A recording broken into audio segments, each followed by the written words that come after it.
Okay, hi guys.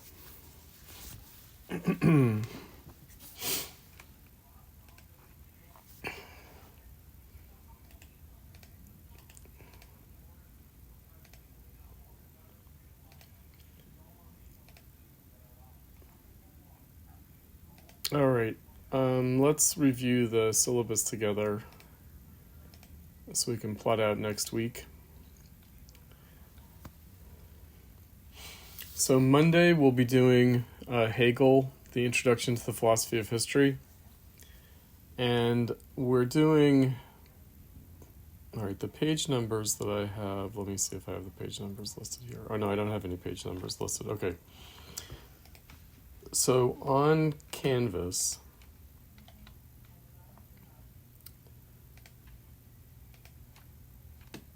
there is a PDF file for Hegel.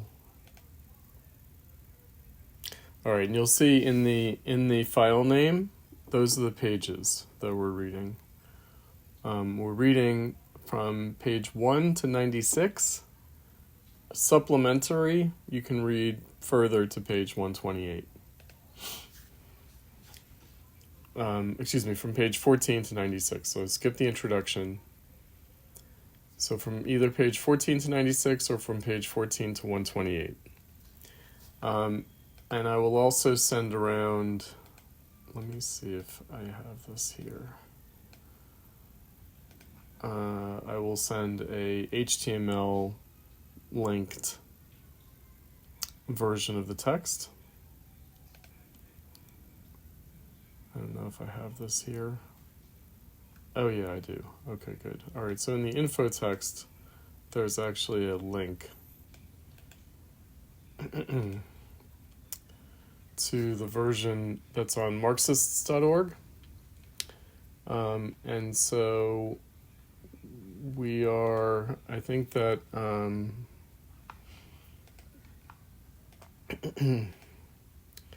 only brings us to page 190, page 96 of the PDF, the version on Marxist.org. And so then the further 30 pages is worthwhile, but it ends on a slightly different note. We'll talk about all this on Monday. All right, so that is from Monday. That's our Monday reading.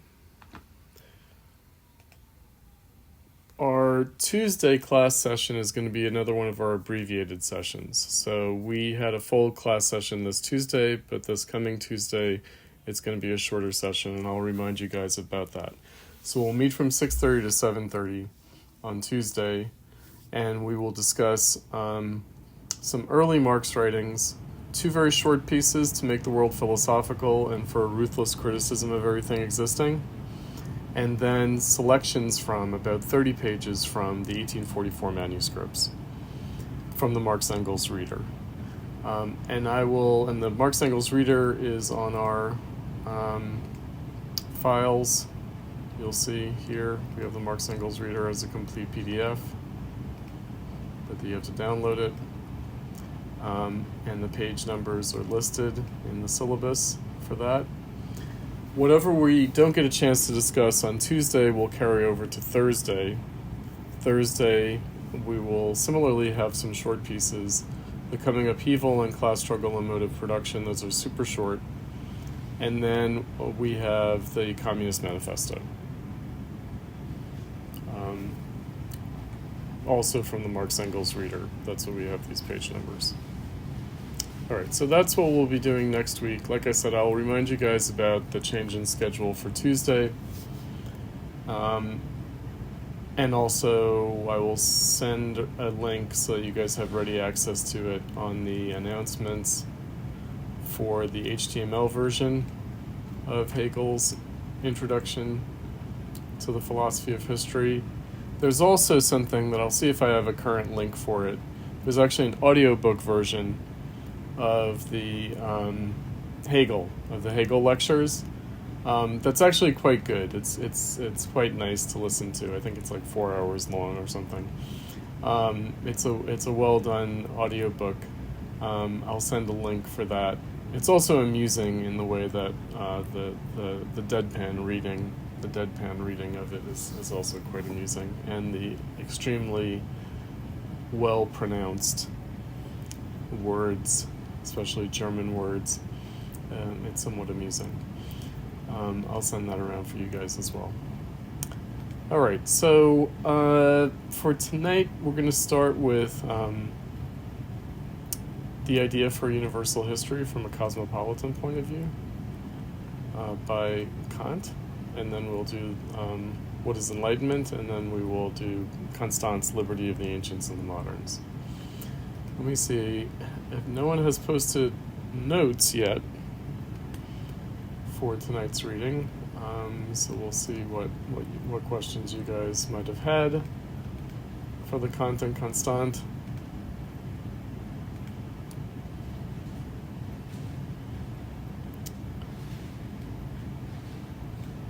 But let me quickly introduce Kant before we get into the reading.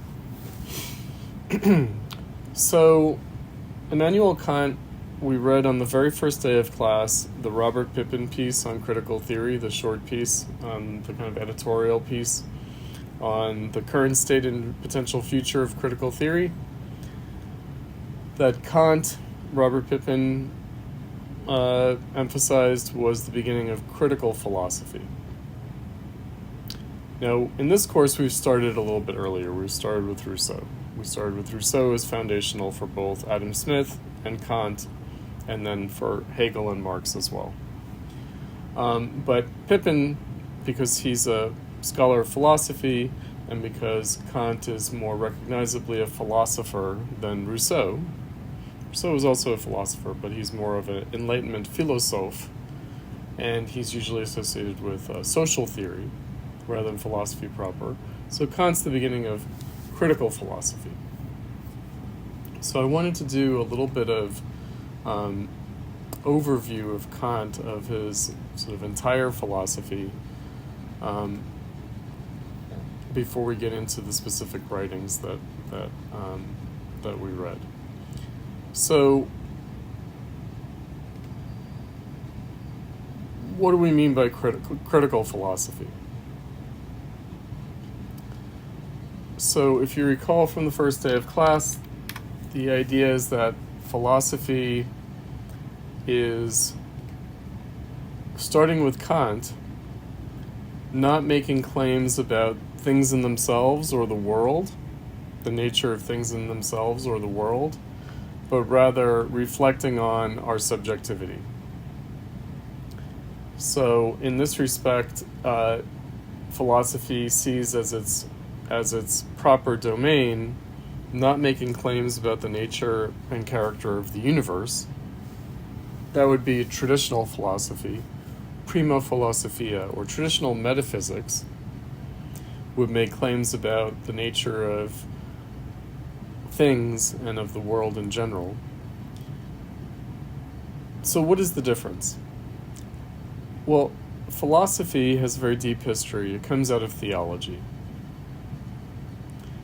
And you could say that philosophy supersedes theology in that it moves from a discussion of the divine to a discussion of the creation by the divine. So in many respects, metaphysics and philosophy remain very close to their theological roots. So the laws of the universe, the will of God, the laws of the universe. So the will of God would be the question of theology, the laws of the universe would be the question of philosophy. All classical civilizations developed philosophy. So in all classical civilizations, there was a moment in which there was a move from reflecting upon, discussing, speculating about the will of God or the gods, the will of the divine, to the laws of the universe, from theology to metaphysics. Now, if you recall, Robert Pippin said that modern philosophy, which he defined as critical philosophy, was post-metaphysical. Okay, so why post-metaphysical? Meaning not anti-metaphysical, not non-metaphysical, but post-metaphysical. Well, indeed, before Kant's moment, before Kant's critical turn in philosophy, there were already anti-metaphysical and non-metaphysical philosophies that had developed. So David Hume, who we discussed, who I mentioned as a acquaintance, friend, colleague of Adam Smith in the Scottish Enlightenment, is one of the major empiricist philosophers. So empiricism was anti-metaphysical. So it said that we only know the world. Empiricism, in the Humean sense, says that we only know the world through sense data perception, and that our theories, and specifically our theories of causation or causality, but our theory is a generalization from empirical sense data perception.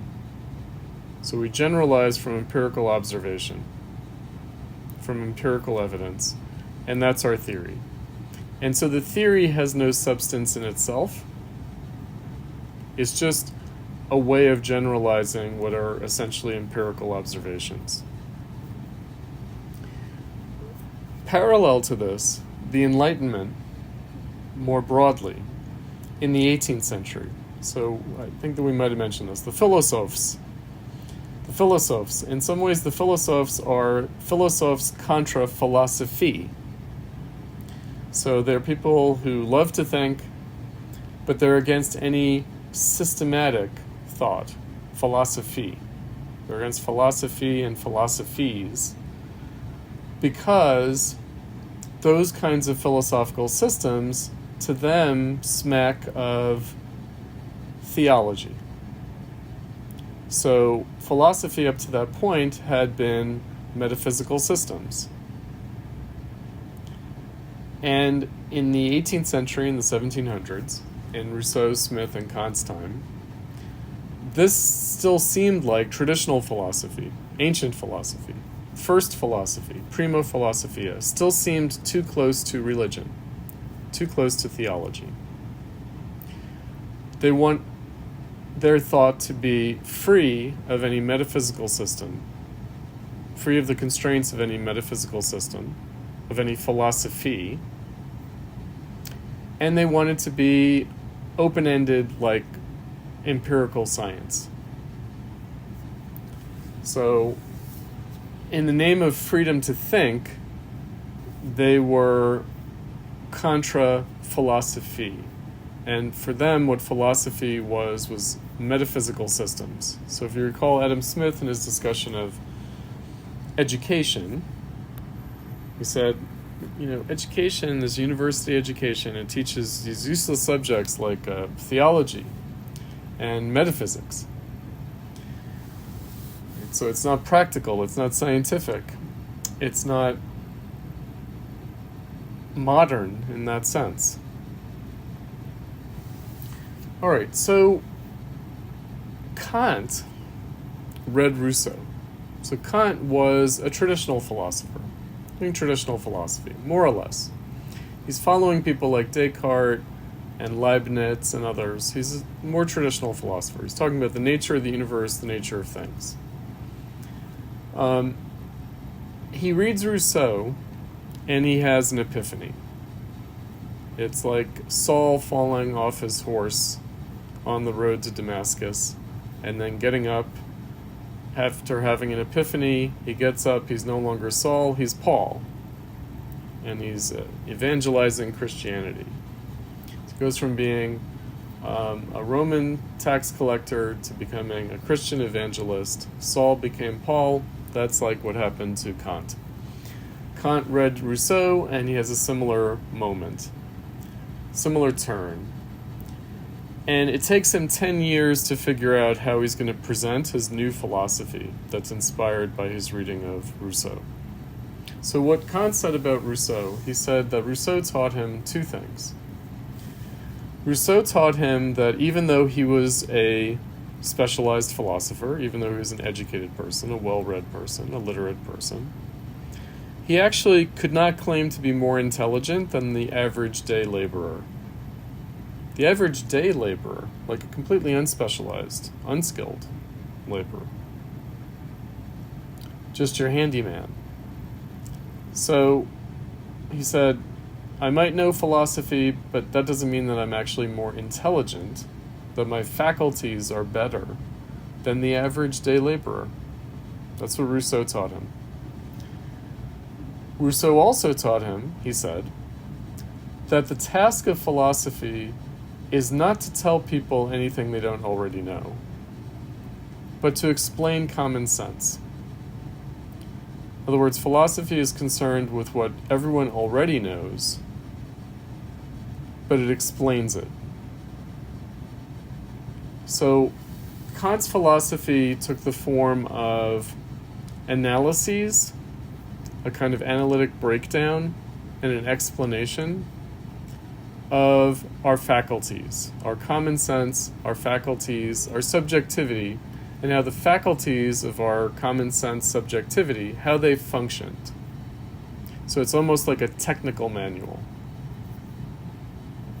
So you don't need to be an engineer or even an auto mechanic to know how to drive a car, but you can drive the car, you intuitively know how it works, but there might be situations in which you need a more technical explanation.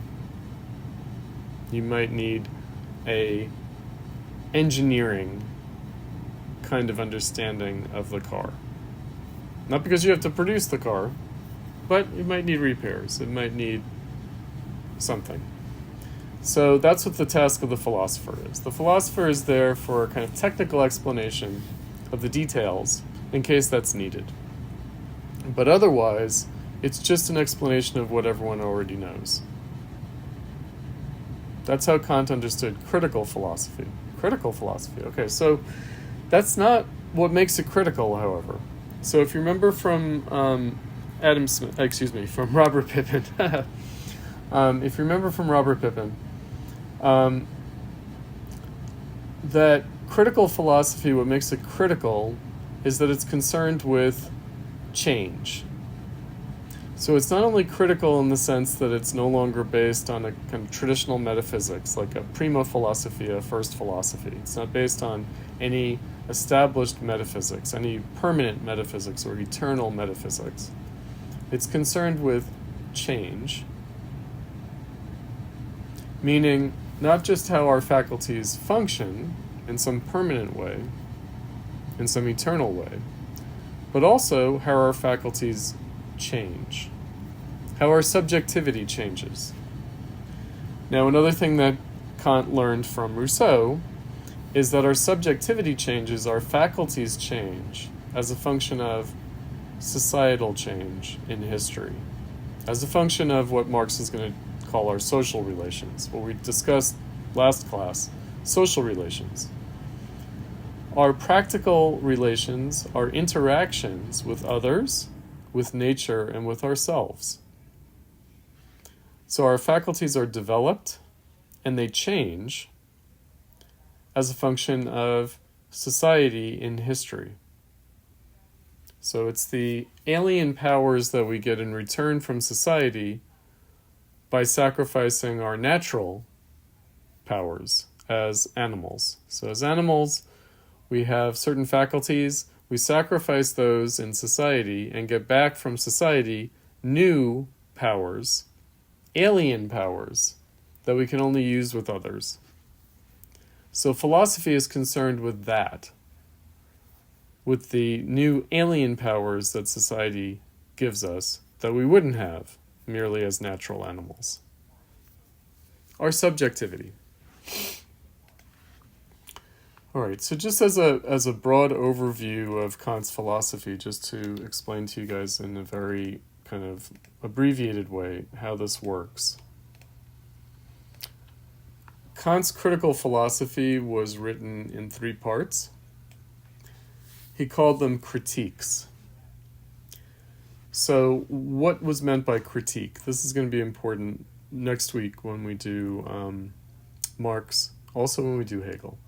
Critique. Critique doesn't mean criticism. It doesn't mean like a debunking or an opposition or a teardown or a deconstruction. That's not what critique means. Critique means the exploration of the conditions of possibility for something. So what makes something possible? Critique what makes something possible, but also what makes it possible to change it.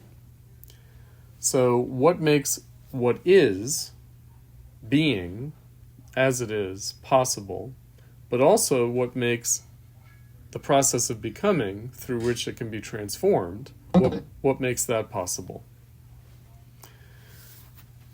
In short, critique is concerned with exploring the conditions of possibility for freedom. Okay, so how does he do that? He does it through an exploration of what for the ancients were the 3 virtues. So we're talking about Western philosophy, of course, but there are analogs in non-Western philosophy. So the 3 virtues: the true, the good, and the beautiful. And again, the true, the good, and the beautiful, not as properties of things in themselves or of the world in itself, but of our subjectivity. So what makes the true possible as a virtue? So for the ancients, the true, the good, and the beautiful are eternal, unchanging, and divine in character.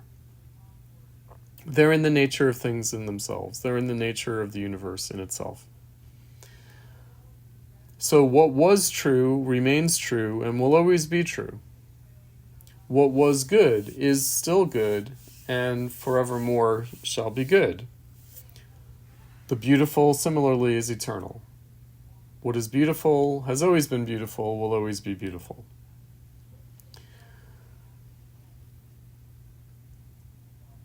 The modern conception, though, is very different. And this is what Kant is exploring through his critiques. So he thinks the true is a phenomenon of our understanding. In other words, when we're talking about the truth, we're talking about the truth of our understanding, the truth of our concepts, the truth of our theory. And in this respect, of course, the truth changes. Our understanding has changed. Our concepts of things have changed. Our theories have changed. And moreover, our understanding, our concepts, our theories, they change in history, and they don't just change, but we change them. So we change our understanding of things. We are responsible for changing our understanding of things, or changing our concepts of things, changing our theories of things. So his first critique, the critique of pure reason, is a critique of the faculty of the understanding. It is a critique of our concepts and our theories. You could call it a critique of, or an exploration of conditions of possibility for epistemology. Now, we change not in some haphazard, accidental, arbitrary way, but we change in a way that evolves and develops on the basis of antecedent historical evolution, as Marx put it in his passage on becoming from the Grundrisse that we read. So we are responsible for the change, and we're not responsible in the sense of a random roll of the dice, but in the sense of an evolutionary development. So it is a function of our freedom that we develop and change our faculty of understanding, or our pure reason. So Kant's second critique is his critique of practical reason, or simply reason. So he uses the same category of reason that Rousseau used. So reason he considers to be our morality, He also considers reason to be a faculty of desire. It's practical reason. So the second critique is the critique of how we desire the good and how we achieve the good in practice, which he considers to be morality. But our morality has changed very drastically, as much as our understanding has across history. What people considered morally good in the past, we no longer consider morally good. What we consider morally good, people in the past would have considered not morally good. Indeed, evil. So we've radically changed our morality in practice across history. And we've done so through the exercise of our practical reason. So what do we want? What's the good that we want? How do we achieve it in practice? That's our moral faculty. If you recall from Rousseau, from On the Social Contract, he said that we sacrifice our natural liberty as animals for moral freedom in society, as members of society. So you'll see between the first and the second critique, we have what's known as the dialectic of theory and practice. Why? Because Kant thought that we usually change our practices before we change our theories.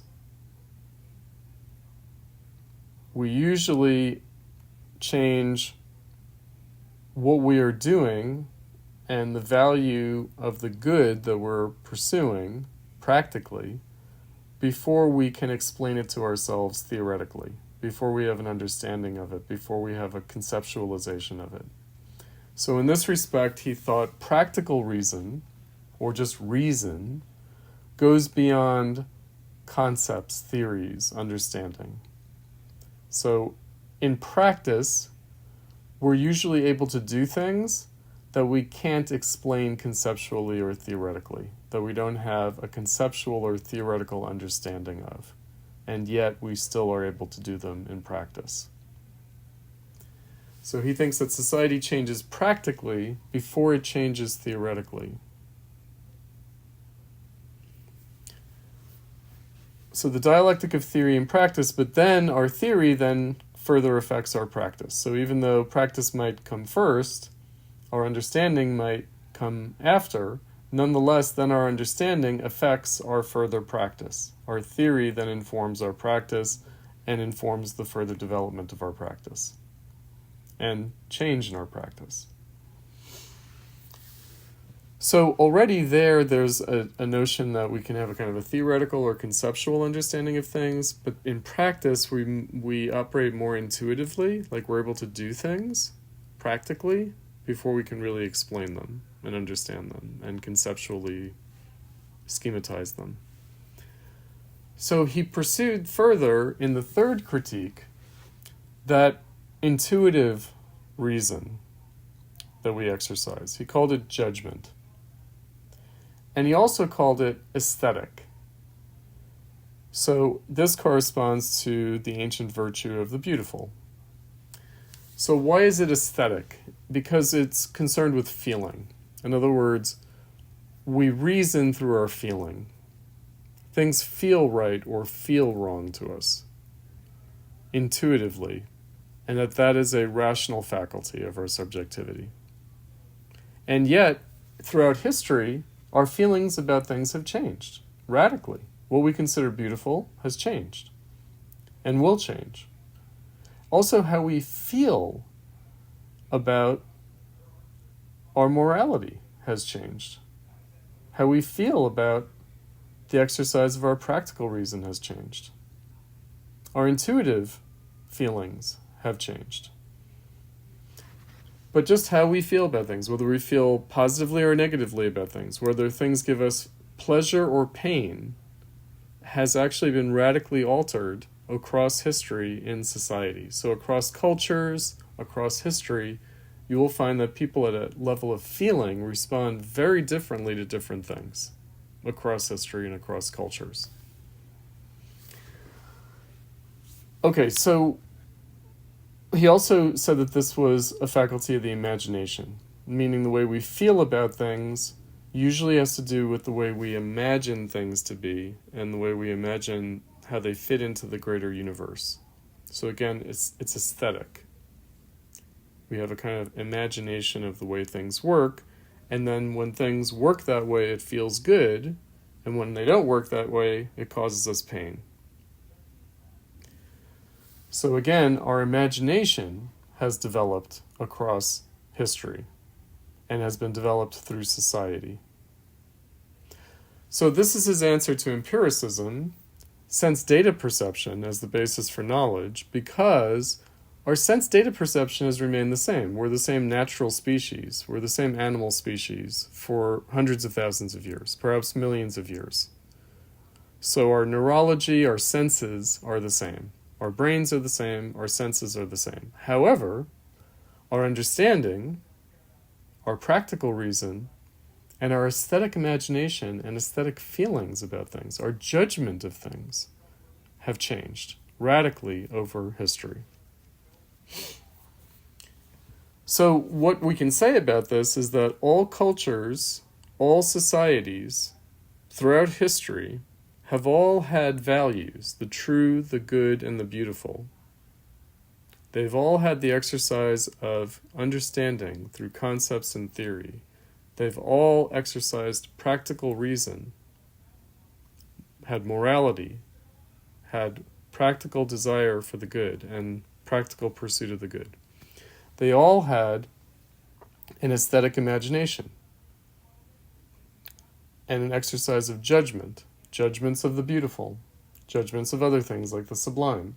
All cultures have had this, and yet what they have considered to be true concepts, true understanding, good reason in a practical and moral sense, what is considered beautiful in the aesthetic imagination has changed, has been different across cultures and across history. So all cultures, all societies, all communities have had these values, these virtues of the true, the good, and the beautiful, but they've been different. So how to explain that? Well, again, to say these are not merely natural faculties. They're not just a function of our senses or our creaturely organism faculties. Our brains, our neurology, our sense organs. They're functions of our culture, our society, our community, and our history. And that we've developed those things in a state of freedom, meaning from the hunter-gatherers, from the human revolution, hundreds of thousands of years ago, humans have been free, meaning they've developed these values for themselves, the true, the good, and the beautiful. From the beginning of culture, from the beginning of the artificial community of the zoon politikon, the political animal as opposed to merely the social animal, the kind of herd organism that we started out as. Okay, so this is Kant's philosophy in a nutshell. And he's writing the two essays that we read for tonight after he had developed his philosophy to a great degree. So we're actually coming in between the second and the third critique is when he's publishing these essays.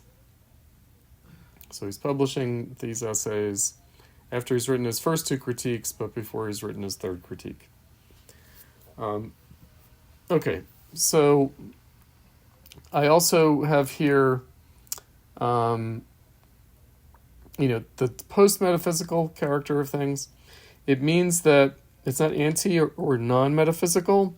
It rather puts metaphysics on a different basis. So what's the basis of metaphysics? It's not the nature of things in themselves or of the universe in itself. It's not divine or natural in origin. Metaphysics is social and historical in origin, meaning our metaphysical concepts, our metaphysics, is a function of society and history. And he calls this our transcendental subjectivity. Our transcendental subjectivity. And again, it's very Rousseauian, that we transcend our mere creaturely, animal, individual, particular self as members of society. And that's where our subjectivity comes from. He also called it the unity of apperception. The unity of apperception. So meaning, what is our subjectivity? It's not just a series of impressions of sense data perception, but our subjectivity is what connects all of the different impressions that we have. It's the unity of our apperception, and apperception means our perceiving our own perception. Meaning, again, in the face of something aesthetic, pleasing, we are struck and we can reflect on the fact that it is beautiful. So we don't just experience the good feeling, but we can also reflect on it. So our apperceptive capacity. Again, that's our subjectivity. Our subjectivity is what transcends the immediate sense data perception, has a unity of apperception across different moments of time and space, and in that sense transcends any given sense data perception and any given impression of things in the immediacy of the moment. All right, so that's just to introduce Kant. And we'll see what he does with this in these more popular essays. So one of the essays that we read is written in response to like a kind of essay contest question by a journal, what is Enlightenment? The other, the idea for universal history from a cosmopolitan point of view, is not solicited by that kind of occasion in the public sphere. But the idea for universal history from a cosmopolitan point of view is, we will see a good summation of what Hegel is going to discuss in the philosophy of history on Monday. The introduction to the philosophy of history for Monday. Okay, so let's turn to the idea for universal history. Share my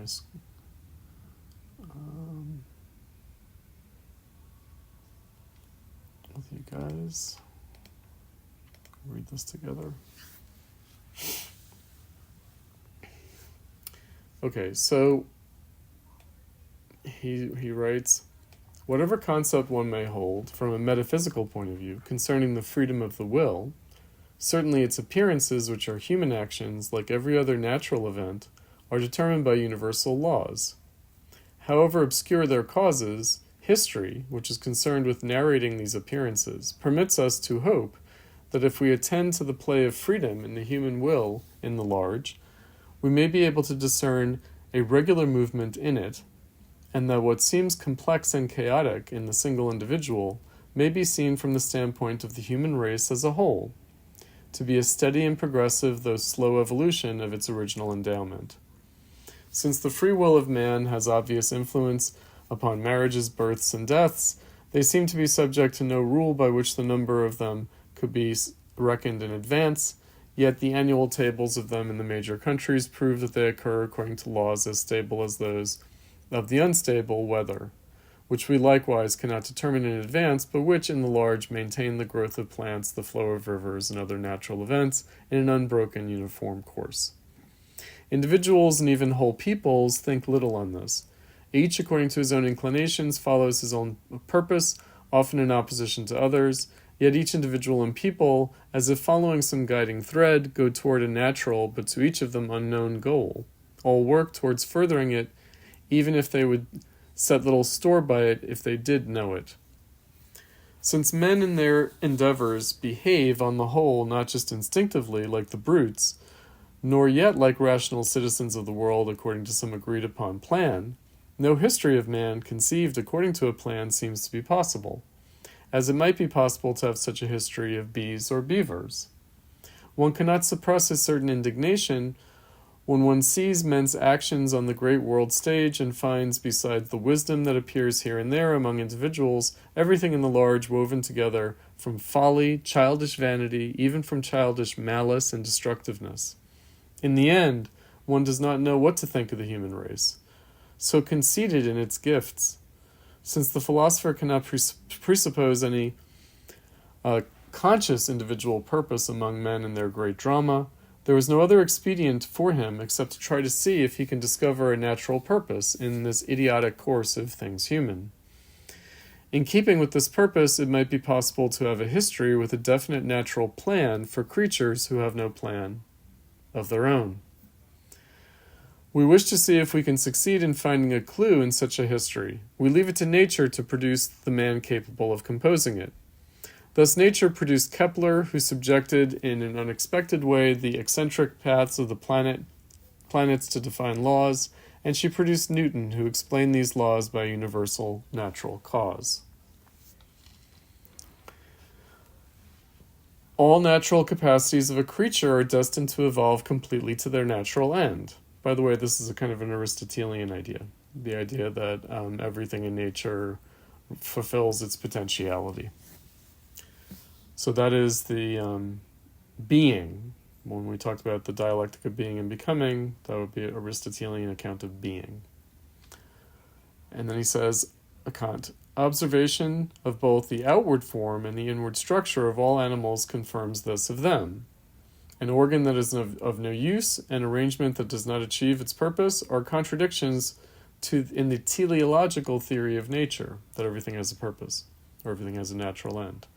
If we give up this fundamental principle, we no longer have a lawful, but an aimless course of nature, and blind chance takes the place of the guiding thread of reason. Second thesis. In man, as the only rational creature on earth, those natural capacities which are directed to the use of his reason are to be fully developed only in the race, not in the individual. This is really important. So we develop our faculties not individually, but collectively. And really, one has to look at it from the standpoint of the human race as a whole.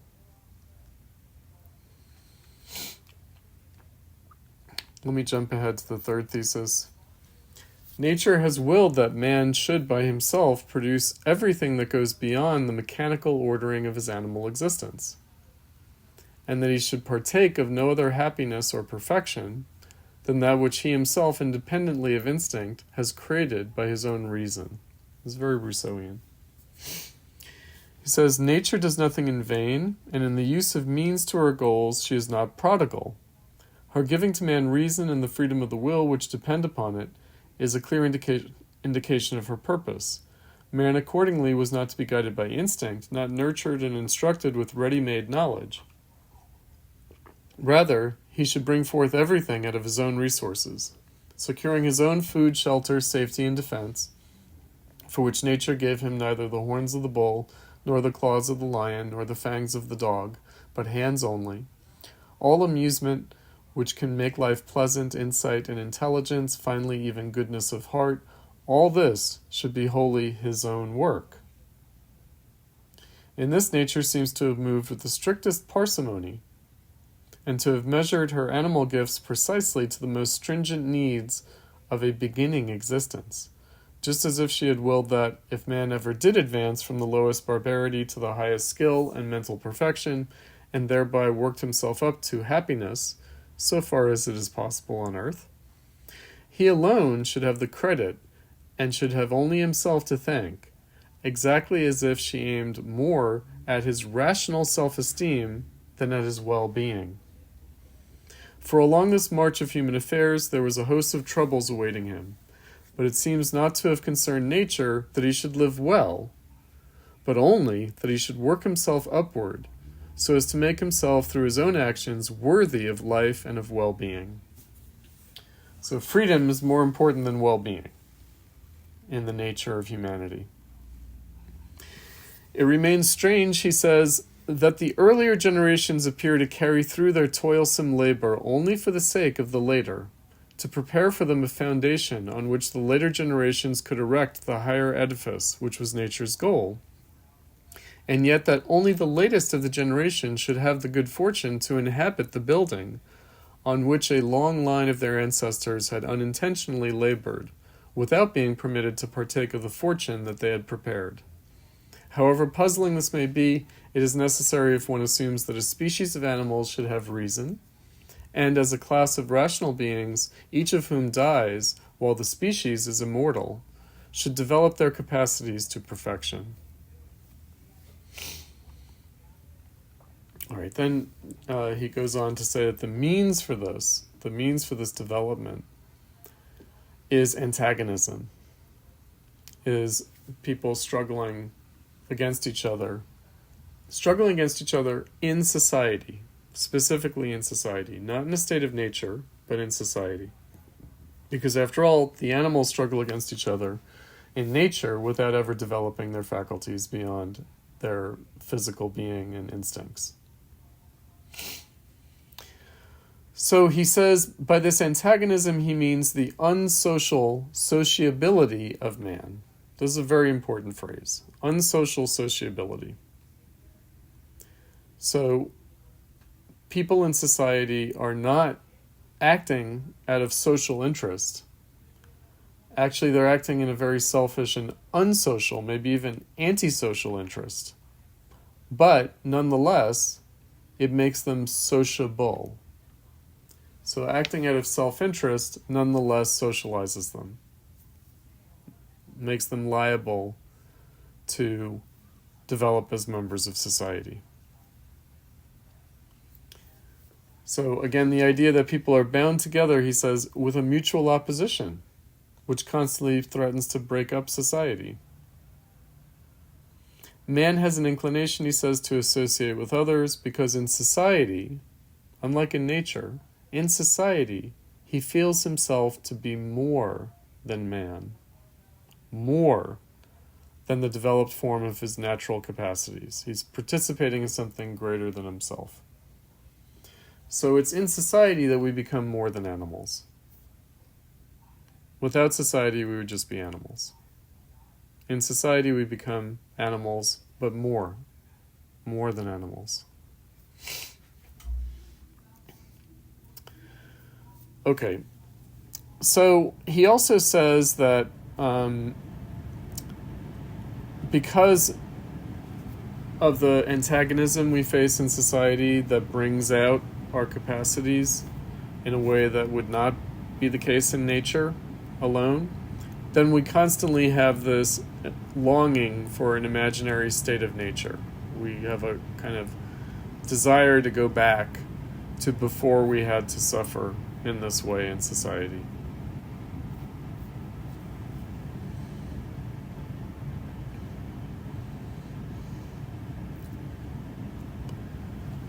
Finally, he gets to what he considers to be really the main thrust of this essay.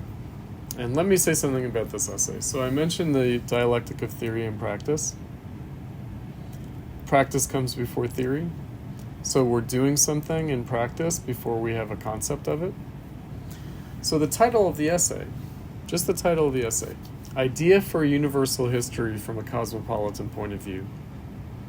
Okay, so let's break that down, because it's actually this dialectic of theory and practice, and the history of it is in the title itself. So the cosmopolitan point of view is, he thinks, what we've achieved in practice. So in practice, the world has been unified. It's been brought together in a cosmopolitan way so that people are having relations with other people around the world in practical terms. We've broken out of our particular nations and civilizations, and now we are in actual, practically, in universal interaction with others. And it's from that practical position that we now get this idea of a universal history. Because prior to that, each nation, each civilization, each tribe had only its own history, had only its particular history. It didn't have a universal history. Each tribe, each nation, each civilization was its own universe, was its own cosmos. But there was no conception of the history of the entire Earth or the history of the entire human race. That could only happen, that idea, that notion, that conception could only happen when that condition was achieved in practice, which it had been, he thinks, in the 1700s.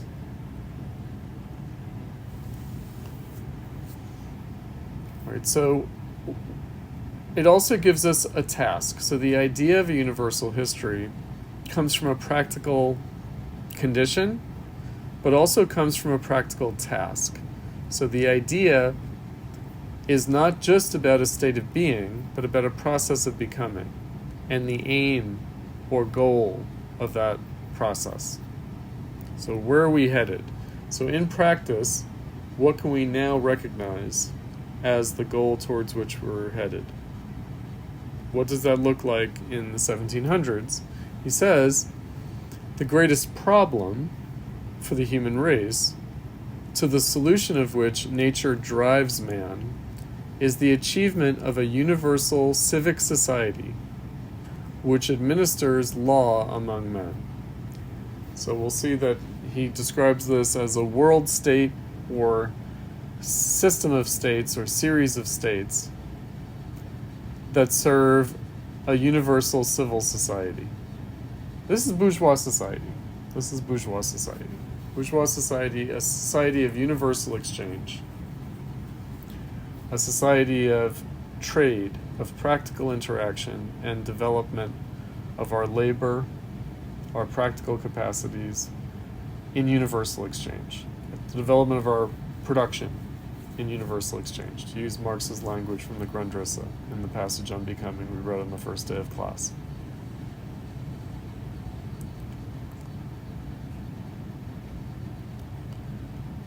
And that this has been forced upon the entire human race in a practical sense, through their development, through their practical development.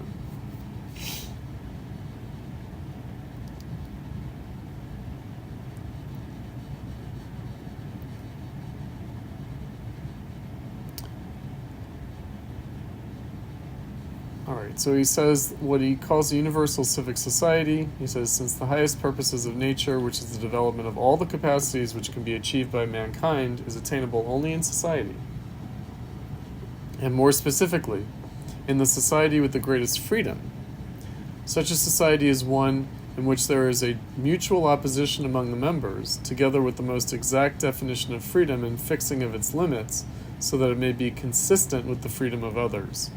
Nature demands that humankind should itself achieve this goal, like all its other destined goals. Thus, a society in which freedom under external laws is associated with the highest degree, with irresistible power, a perfectly just civic constitution, is the highest problem. So it's a task. It's a problem that nature assigns to the human race. For nature can achieve her other purposes for mankind only upon the solution and completion of this assignment. So by the way, what's meant by nature here? So notice capital N, nature, and we talked about this in the dialectic of being and becoming. Nature doesn't mean, as it connotates in English, just physical, biological nature. No, it means everything that exists, everything that has come into existence. So it includes history. It includes culture, it includes society. It includes everything that has become the case in the present. So it's everything that exists. So nature is not just physical nature or biological nature, it's historical nature. So what he's saying is that nature has a plan, has a task, has a problem for humanity, meaning all prior history has created this task, has created this problem.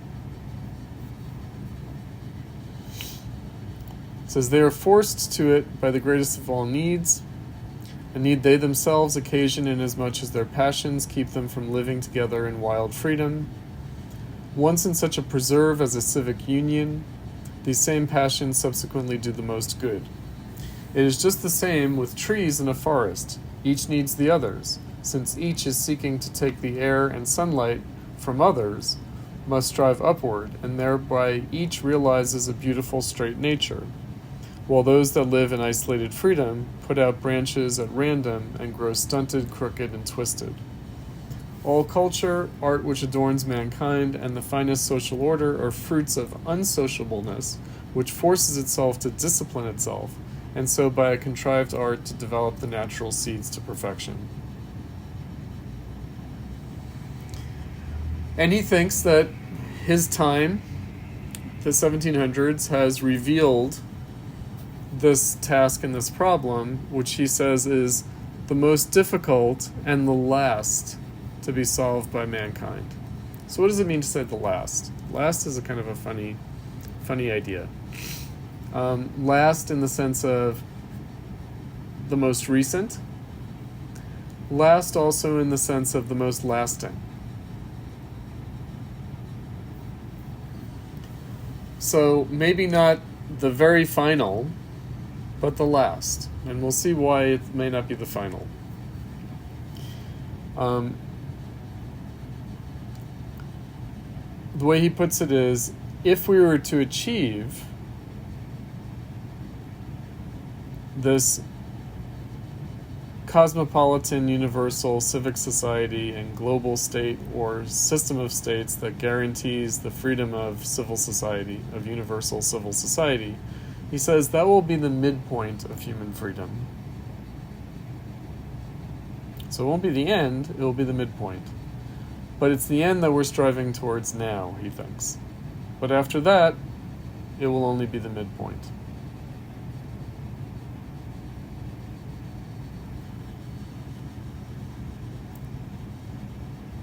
So it will be, it's the task, it's the idea for a universal history, and it's the cosmopolitan point of view, it's the practical task that we have, he thought, in the 18th century, but its achievement will only be the midpoint of human freedom.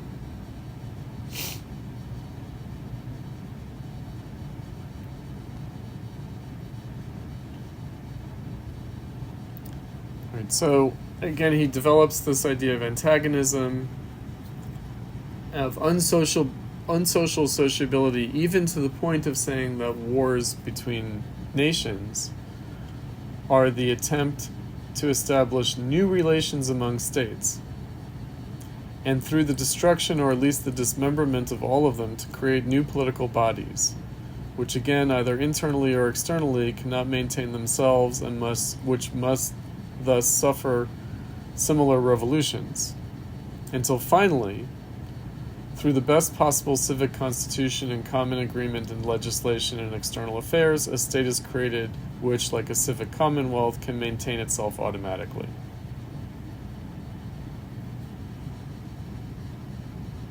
Right, so all of the wars that destroy peoples, nations, states, are just creating this greater union over time.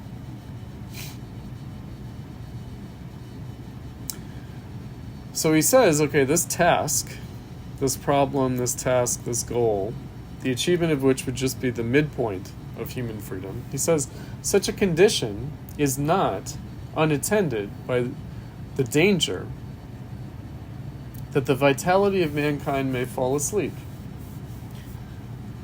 But it is at least not without a principle of balance among men's actions and counteractions, without which they might altogether be destroyed. Until this last step to a union of states is taken, which is the halfway mark in the development of mankind, human nature must suffer the cruelest hardships under the guise of external well-being, and Rousseau was not far wrong in preferring the state of savages, so long, that is, as the last stage to which the human race must climb is not attained. He says, to a high degree we are, through art and science, cultured. We are civilized. He says, perhaps too much for our own good, in all sorts of social graces and decorum. But to consider ourselves as having reached morality, for that much is lacking. The ideal of morality belongs to culture, its use for some simulacrum of morality, in the love of honor and outward decorum, constitutes mere civilization. So long as states waste their forces in vain and violent self-expansion, and thereby constantly thwart the slow efforts to improve the minds of their citizens, by even withdrawing all support from them, nothing in the way of a moral order is to be expected. For such an end, a long internal working of each political body toward the education of its citizens is required. Everything good that is not based on a morally good disposition, however, is nothing but pretense and glittering misery. In such a condition, the human species will no doubt remain until, in the way I have described, it works its way out of the chaotic conditions of its international relations. Okay, so that's where we are. We're in pretense and glittering misery. I mentioned the difference between the savagery and the barbarism for the Enlightenment, for the 18th century. So savages are innocent of civilization, but barbarians are victims of a decadent civilization.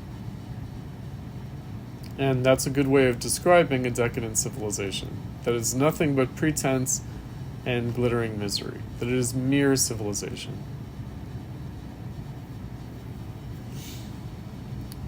So if you want a good description of capitalism, it's mere civilization, pretense, and glittering misery.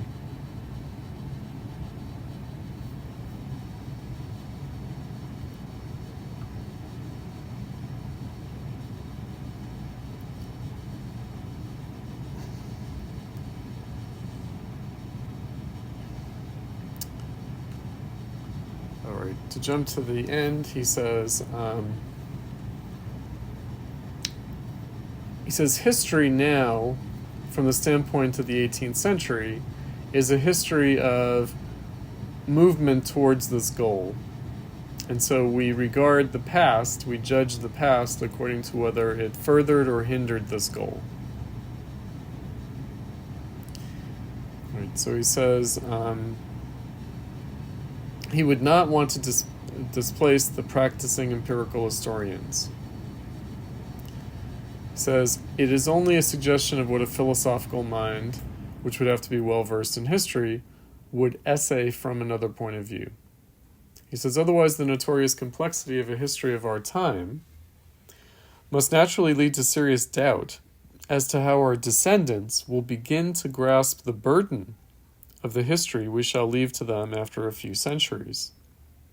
They will naturally value the history of earlier times, from which the documents may long since have disappeared, only from the point of view of what interests them, i.e., in answer to the question of what the various nations and governments have contributed to the goal of world citizenship, and what they have done to damage it. To consider this so as to direct the ambitions of sovereigns and their agents to the only means by which their fame can be spread to later ages, this can be a minor motive for attempting such a philosophical history. And of course we're very familiar with this idea.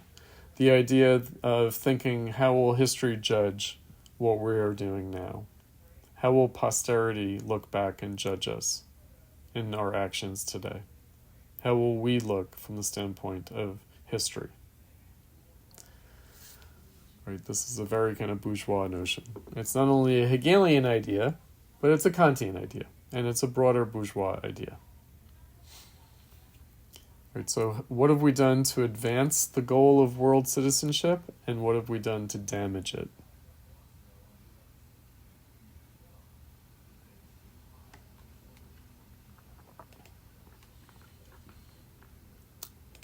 Okay, so you guys, nobody posted notes, I don't think. Let me see if there are any new notes. No, there are no notes. So, what thoughts did you guys have? What questions did you have on this reading?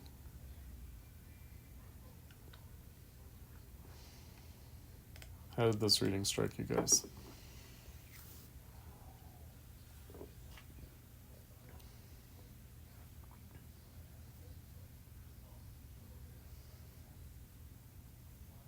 Anyone?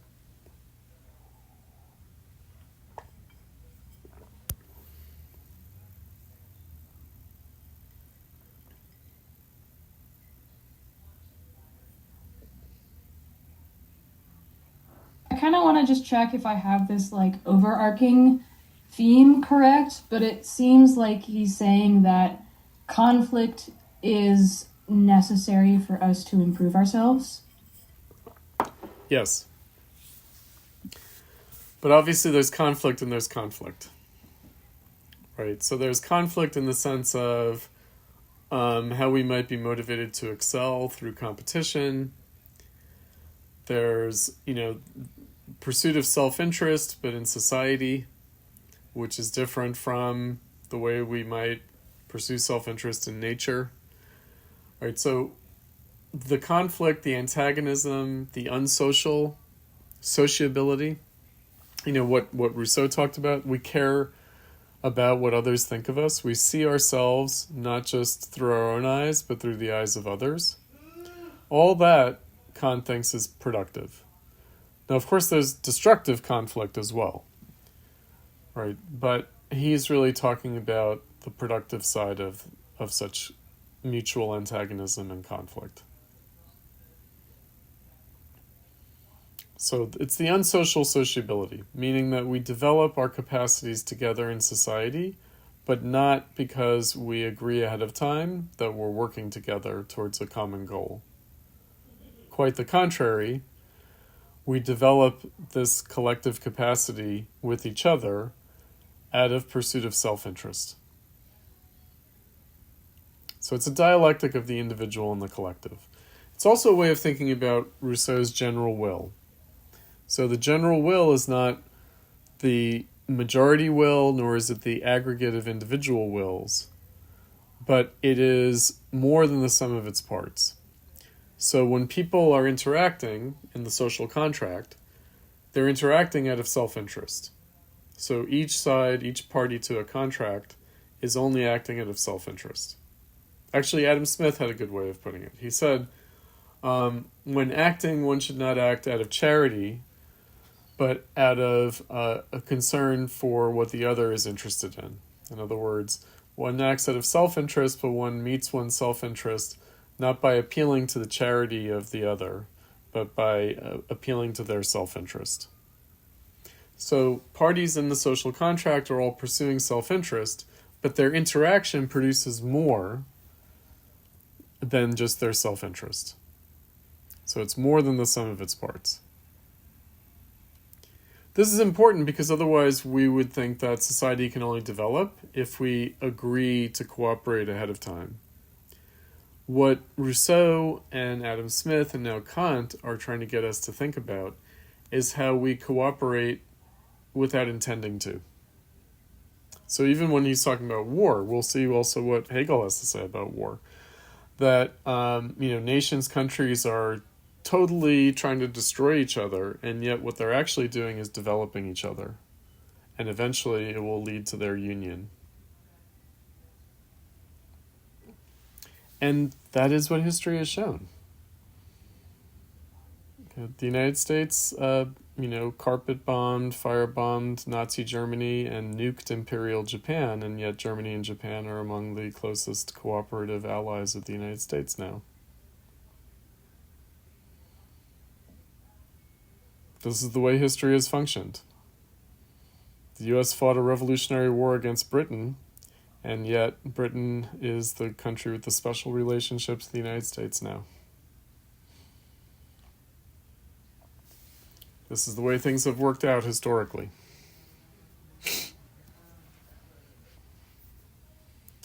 The Vietnam War killed millions of people in Southeast Asia, but now Vietnam is a very close trading partner and even military ally of the United States.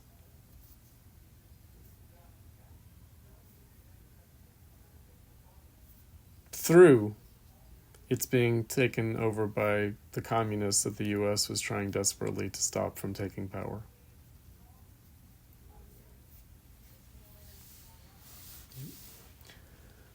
So even at that level, right, now the real question is, was all that destruction necessary? Couldn't that have happened some better way? We'll see what Benjamin Constant has to say.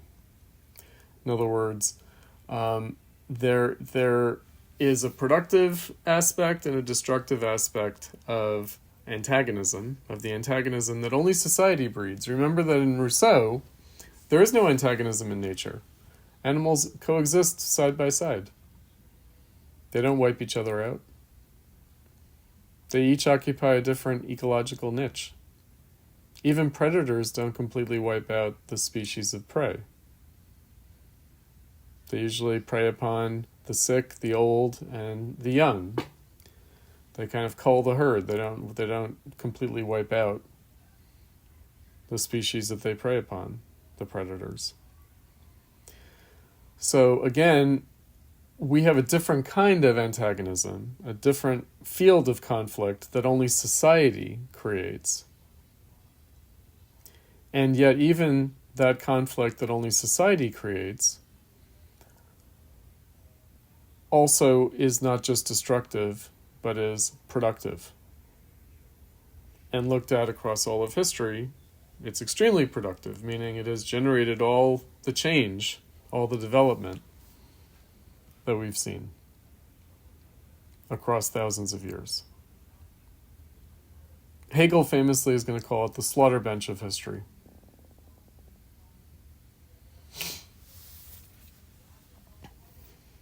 This is a difficult one, but it's also, at least we should consider how it might be true. Right, so the mutual benefit of humanity has not been achieved always, or even most of the time, through beneficial intentions.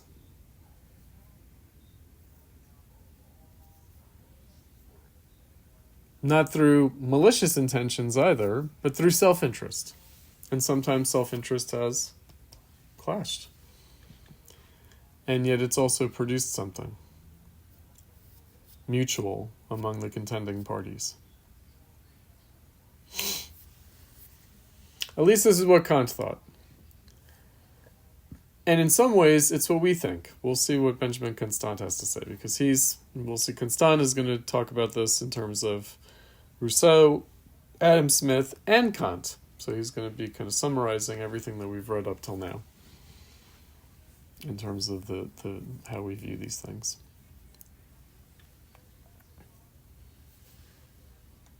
Does that help? I don't know if that helps.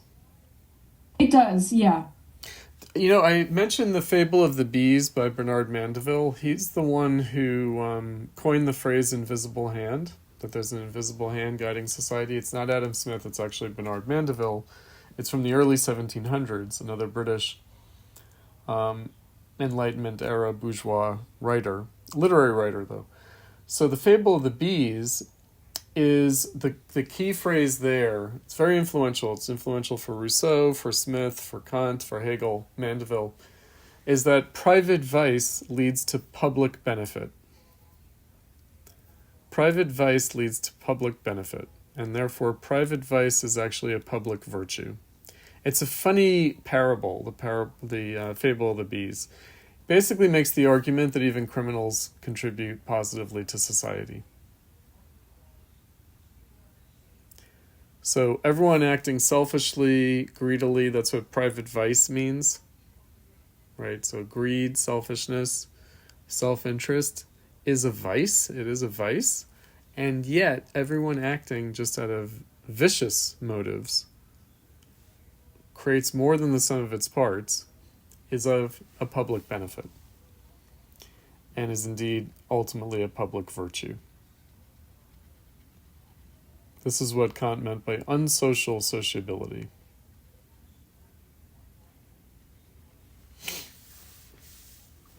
Right, this is a very specific conception of society. This is the bourgeois conception of society. This is not the Christian conception of society. No. No. This is the bourgeois conception of society. Everyone's acting viciously out of self-interest, greed, vice. And yet, it's adding up to more than the sum of its parts. It's developing us. It's producing a public benefit. And in that respect, everyone acting out of their self-interest can even be a public virtue, even though it remains a private vice.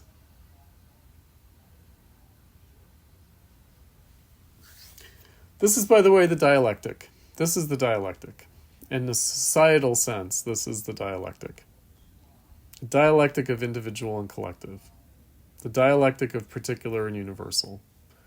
Whether thought of as individual human beings or individual communities, particular nations, particular civilizations. How have they joined together? They've joined together through conflict. They've joined together not pursuing benevolent intentions, but acting out of self-interest. That's the way it's happened. And it continues. It continues to function this way. Although we'll see that capitalism also does introduce something else.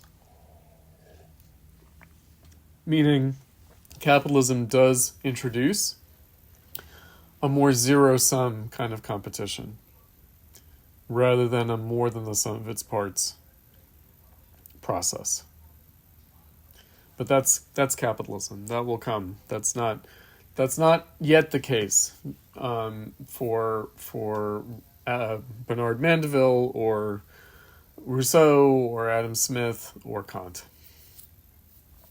Capitalism is going to introduce a new dynamic to this process that will actually undermine this phenomenon of society being more than the sum of its parts. And this phenomenon of private vice leading to public virtue. Public benefit and public virtue. What we have to deal with now, tonight, is how plausible, like this view that Kant has, that Constant has, that Adam Smith had, that Rousseau had, this is very influential. These ideas are very influential, meaning they resonate with people. They make sense. They're plausible to people. And again, from a Kantian perspective, they could only be plausible if they correspond to a practical reality. That ideas are only plausible if they make sense at an intuitive level, if they're commonsensical, which means at a practical level.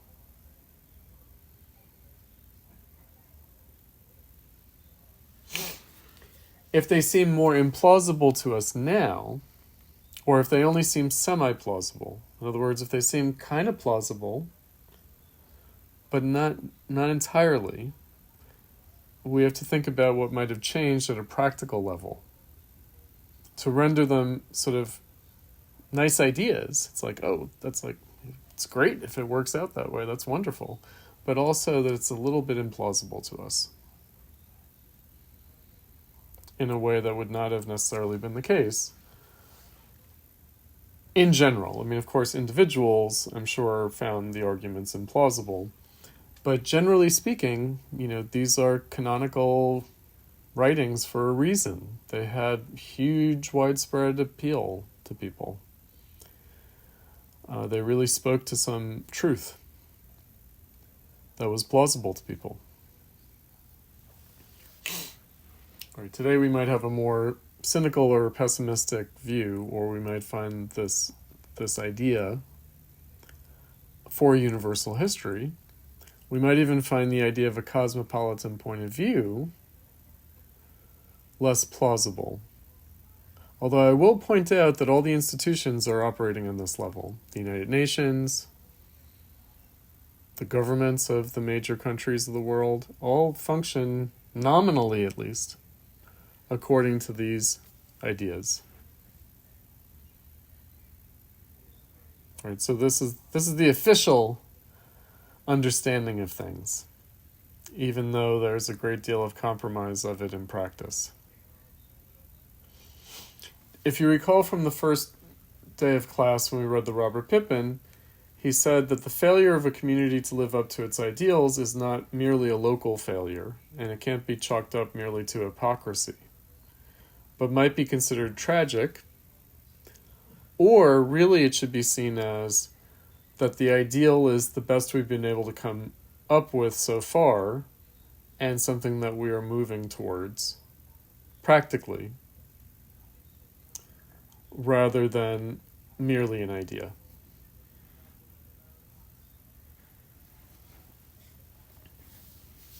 The ought. In other words, when we think about what ought to be the case, what should be the case, but also what could be the case, plausibly, what is possible, what is potentially possible, what could be the case, and what should be the case, we would agree with Kant. But this is what should and indeed could possibly, in a practical sense, be the case. So it should be what we are working towards. Again, this is commonsensical now. All states diplomatically would claim that this is what they agree to. Nearly all. Sometimes there are outlier crazy ideologies that, like the Nazis didn't agree with this, for example. They were like, this is a bourgeois myth. This is a bourgeois ideology. So the Nazis didn't agree with this. The communists, though, did agree with this. The communists did agree with this. The Marxists did agree with this. That, yes, this is what we should be working towards.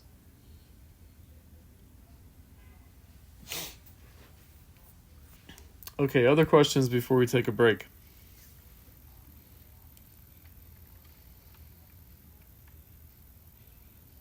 All right, let's take a short break, and then we'll come back and look at what is enlightenment. Okay, see you in a few minutes. Let's resume.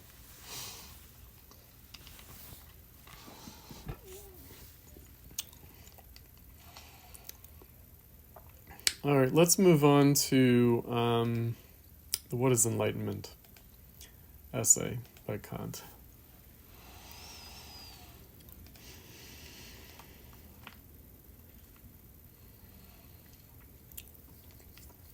Okay, so here I'll share my screen with you guys so we can look at this together.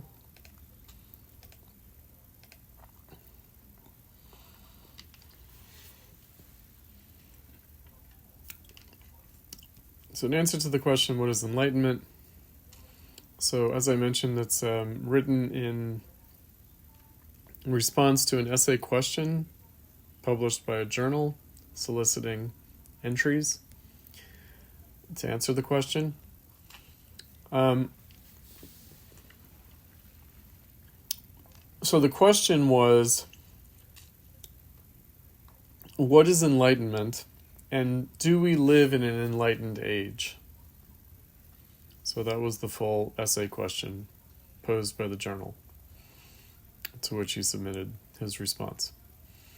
So what is enlightenment, and do we live in an enlightened age? So his answer is, we will see how he explains enlightenment, but he says, we do not live in an enlightened age, but we live in an age of enlightenment. So what does that mean? So enlightenment is not a state of being, but a process of becoming. So one is not enlightened, but one is becoming enlightened. One is pursuing enlightenment. So we do not live in an enlightened age, but we live in an age of enlightenment. So enlightenment's not a state of being, it's a process of becoming. And in some respects, it's a never-ending process. It's an open-ended and never-ending process. So let's see how he begins, answering what is enlightenment. He says, enlightenment is man's emergence from his self-imposed immaturity. So notice, self-imposed immaturity. Again, very Rousseauian. So it's not just natural immaturity, but it's a self-imposed immaturity. It's a specific kind of immaturity that can only happen in society. So enlightenment is the process of emerging from, overcoming, that self-imposed immaturity. It says immaturity is the inability to use one's understanding without guidance from another. This immaturity is self-imposed when its cause lies not in lack of understanding, but in lack of resolve and courage to use it without guidance from another. And he says, dare to know. Have the courage to use your own understanding. That is the motto of enlightenment. So laziness and cowardice, he says, are the reasons why so great a proportion of men, long after nature has released them from alien guidance, in other words, released them through society from merely physical need and instinctual impulse, nonetheless gladly remain in lifelong immaturity, and why it is so easy for others to establish themselves as their guardians. It is so easy to be immature. If I have a book to serve as my understanding, a pastor to serve as my conscience, a physician to determine my diet for me, and so on, I need not exert myself at all. I need not think, if I can only pay. Others will readily undertake the irksome work for me. The guardians, who have so benevolently taken over the supervision of men, have carefully seen to it that the far greatest part of them, and then he says, including the entire fair sex, regard taking the step to maturity as very dangerous, not to mention difficult. Having first made their domestic livestock dumb, and having carefully made sure that these docile creatures will not take a single step without the go-kart to which they are harnessed, these guardians then show them the danger that threatens them should they ever attempt to walk alone. Now this danger is not actually so great, for after falling a few times they would in the end certainly learn to walk. But an example of this kind makes men timid and usually frightens them out of all further attempts. Thus it is difficult for any individual man to work himself out of his immaturity that has all but become his nature. He has even become fond of this state, and for the time being is actually incapable of using his own understanding, for no one has ever allowed him to attempt it. Rules and formulas, those mechanical aids to the rational use, or rather misuse, of his natural gifts, are the shackles of a permanent immaturity. Whoever threw them off would still make only an uncertain leap over the smallest ditch, since he is unaccustomed to this kind of free movement. Consequently, only a few have succeeded by cultivating their own minds in freeing themselves from immaturity and pursuing a secure course. But that the public should enlighten itself is more likely. Okay, so now he's introducing his main categories for this essay, which are private reason and public reason. So individually, it's very difficult for us to step out of our self-imposed immaturity. But as a public, it's more likely. And he says, indeed, if it is only allowed freedom, enlightenment is almost inevitable. For even among the entrenched guardians of the great masses, a few will always think for themselves, a few, who after having themselves thrown off the yoke of immaturity, will spread the spirit of a rational appreciation for both their own worth and for each person's calling to think for himself. But it should be particularly noted that if a public that was first placed in this yoke by the guardians is suitably aroused by some of those who are altogether incapable of enlightenment, it may force the guardians themselves to remain under the yoke. So pernicious is it to instill prejudices, for they finally take revenge upon their originators or on their descendants. Thus a public can only attain enlightenment slowly. Perhaps a revolution can overthrow autocratic despotism and profiteering, or power-grabbing oppression, but it can never truly reform a manner of thinking. Instead, new prejudices, just like the old ones they replace, will serve as a leash for the great unthinking mass.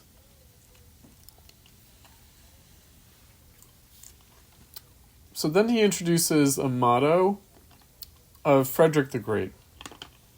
So Frederick the Great is the king of Prussia. That's where Kant lives. And he considers himself, Frederick the Great, to be an enlightened despot. So he's an absolute monarch. He's an autocratic king.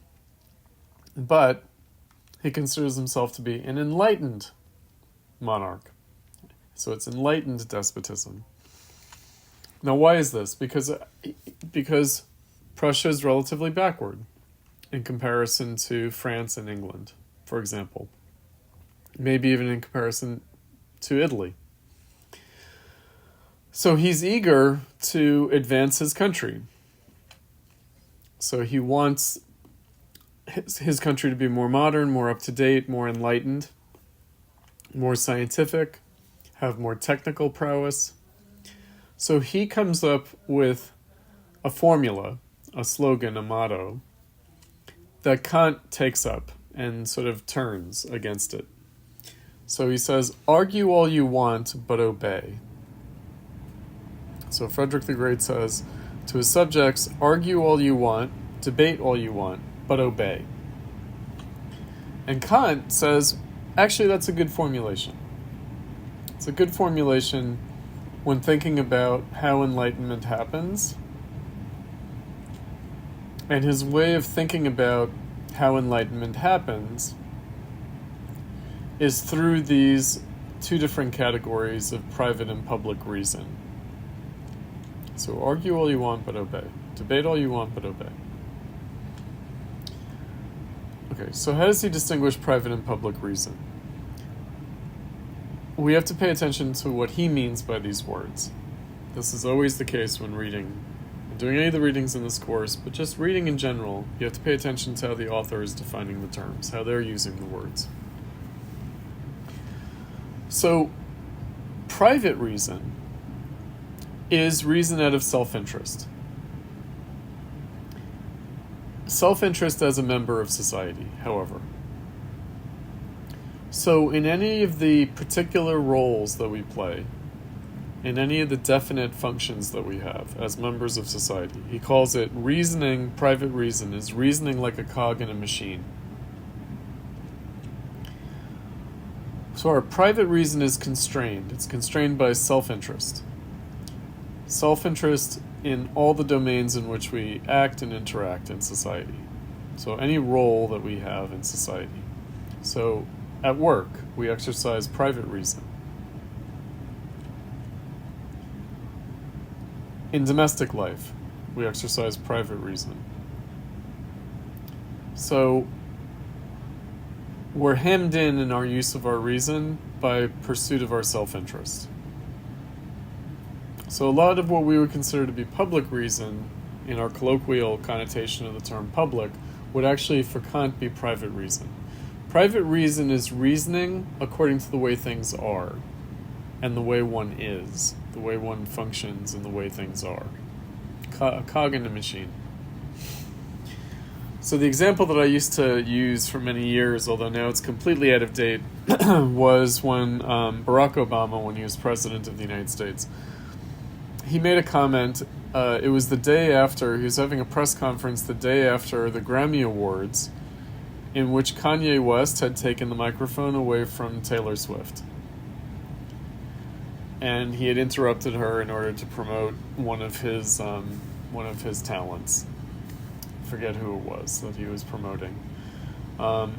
So the next day, in a kind of hot mic moment, before the press conference had begun, someone asked President Obama, "Oh, what did you think about what happened at the Grammys about what Kanye did?" And Obama said, "Oh, Kanye's a jackass." Okay, so the reason I use this as an example is that in that moment, he was expressing his personal opinion, but also he was expressing his public reason he wasn't necessarily speaking as President of the United States. It was before the official press conference had begun. He wasn't necessarily speaking, although maybe in some way he was, as the husband of his wife or as the father of his daughters. He might have been thinking about those things when thinking about Kanye and the way Kanye was acting towards Taylor Swift, the way a man acted towards a woman, etc. But not necessarily. So he was reasoning as anyone, as opposed to reasoning in any of the particular roles that he plays. So true, yes, as president, he might want to say Kanye was a jackass. As husband to Michelle, his wife, he might want to say Kanye was a jackass. As father to his daughters, he might want to say Kanye was a jackass. But really, he was just speaking as himself, but as speaking as anyone. He wasn't speaking out of any self-interest, really, or any interest deriving from any of his roles. Not necessarily. That's a little bit of a funny, ironical example of the difference between private and public reason. So a politician who is struggling to maintain their position politically is exercising private reason. They're reasoning out of their particular, definite, circumscribed role in society. Okay, so how does Kant describe public reason by contrast? So it's reasoning as anyone, or he also puts it as reasoning as a scholar. Meaning, how would one reason if one had no practical interest in the matter and was dealing with it as an academic problem? As a scholar. That would be public reason. So, argue all you want but obey, the way he breaks that down is, we are bound to obey. So whether we had a king telling us what to do, regardless, we would be bound to obey. Obey what? Obey self-interest. We would be bound to obey our interest in any of the roles that we play in society.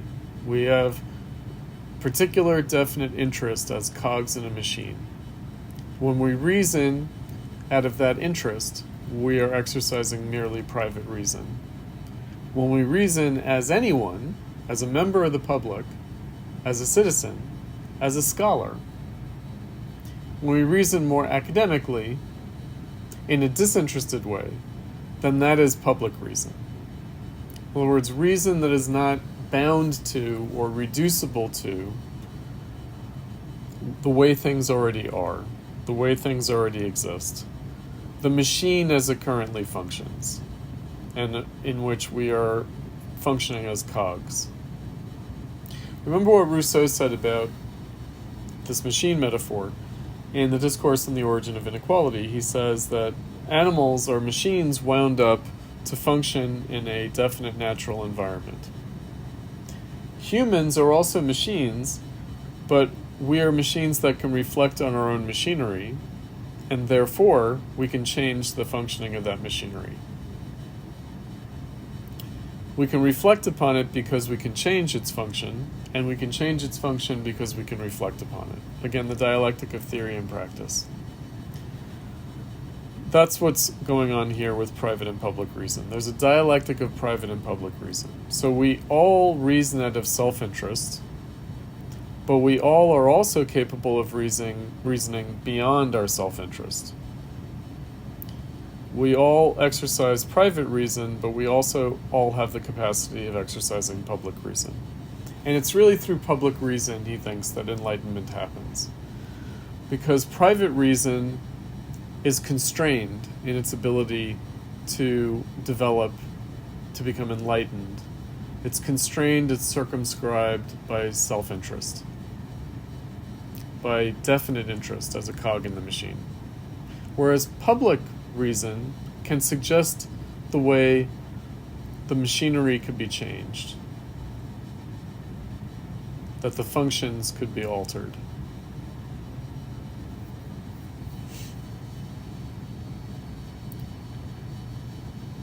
So that public reason is actually vital.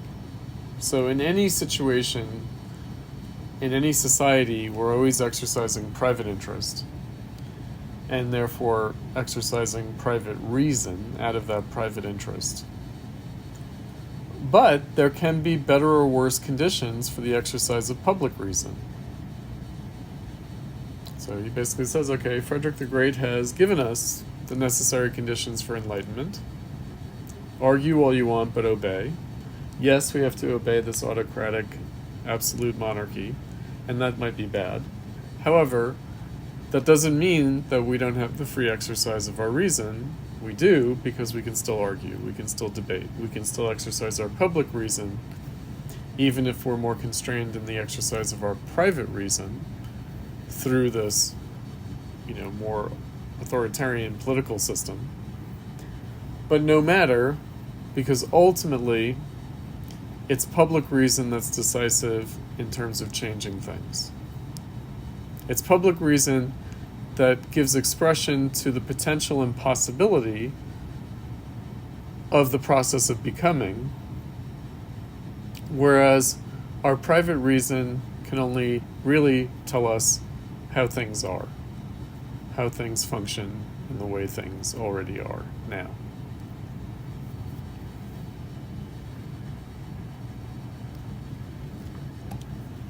So, this is the process by which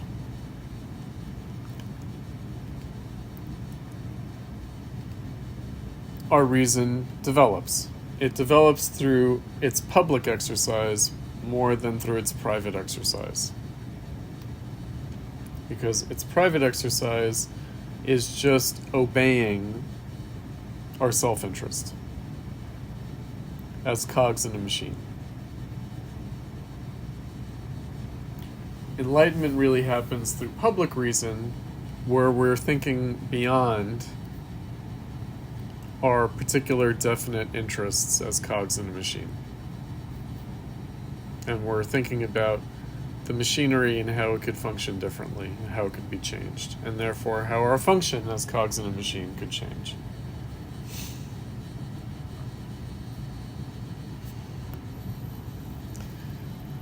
All right, what did you guys make of the What is Enlightenment essay? What questions did you guys have from that? That was a shorter piece. The two pieces by Kant are pretty short, but I think that What is Enlightenment is even a little bit shorter than the idea for universal history.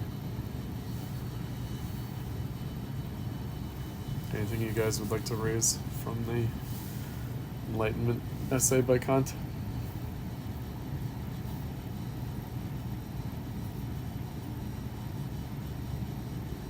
So even in a free political order, even in a democratic republic with, civil liberties at a more practical level, with a freer civil society, even in that situation, which he's not living in, he's living under an autocratic regime.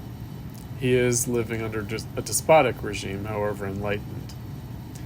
But even in a freer civil society, a liberal democratic republic,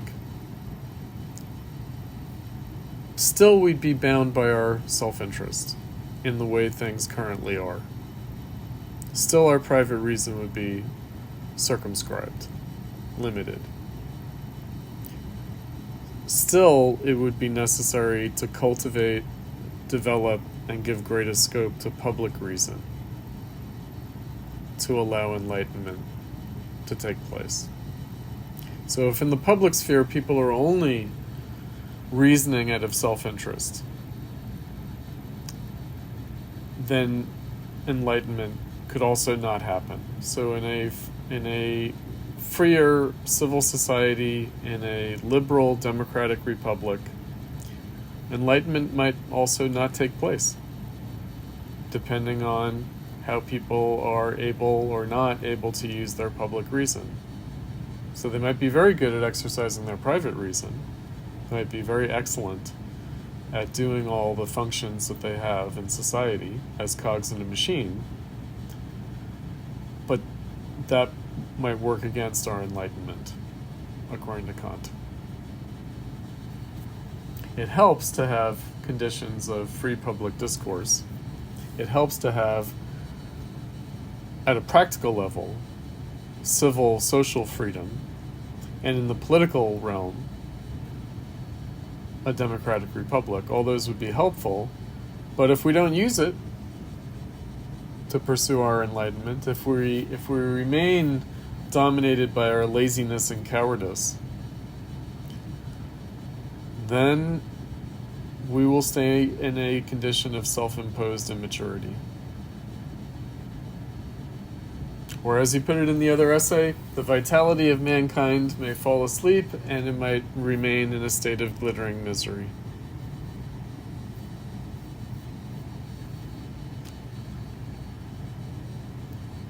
And then we might prefer the life of savages.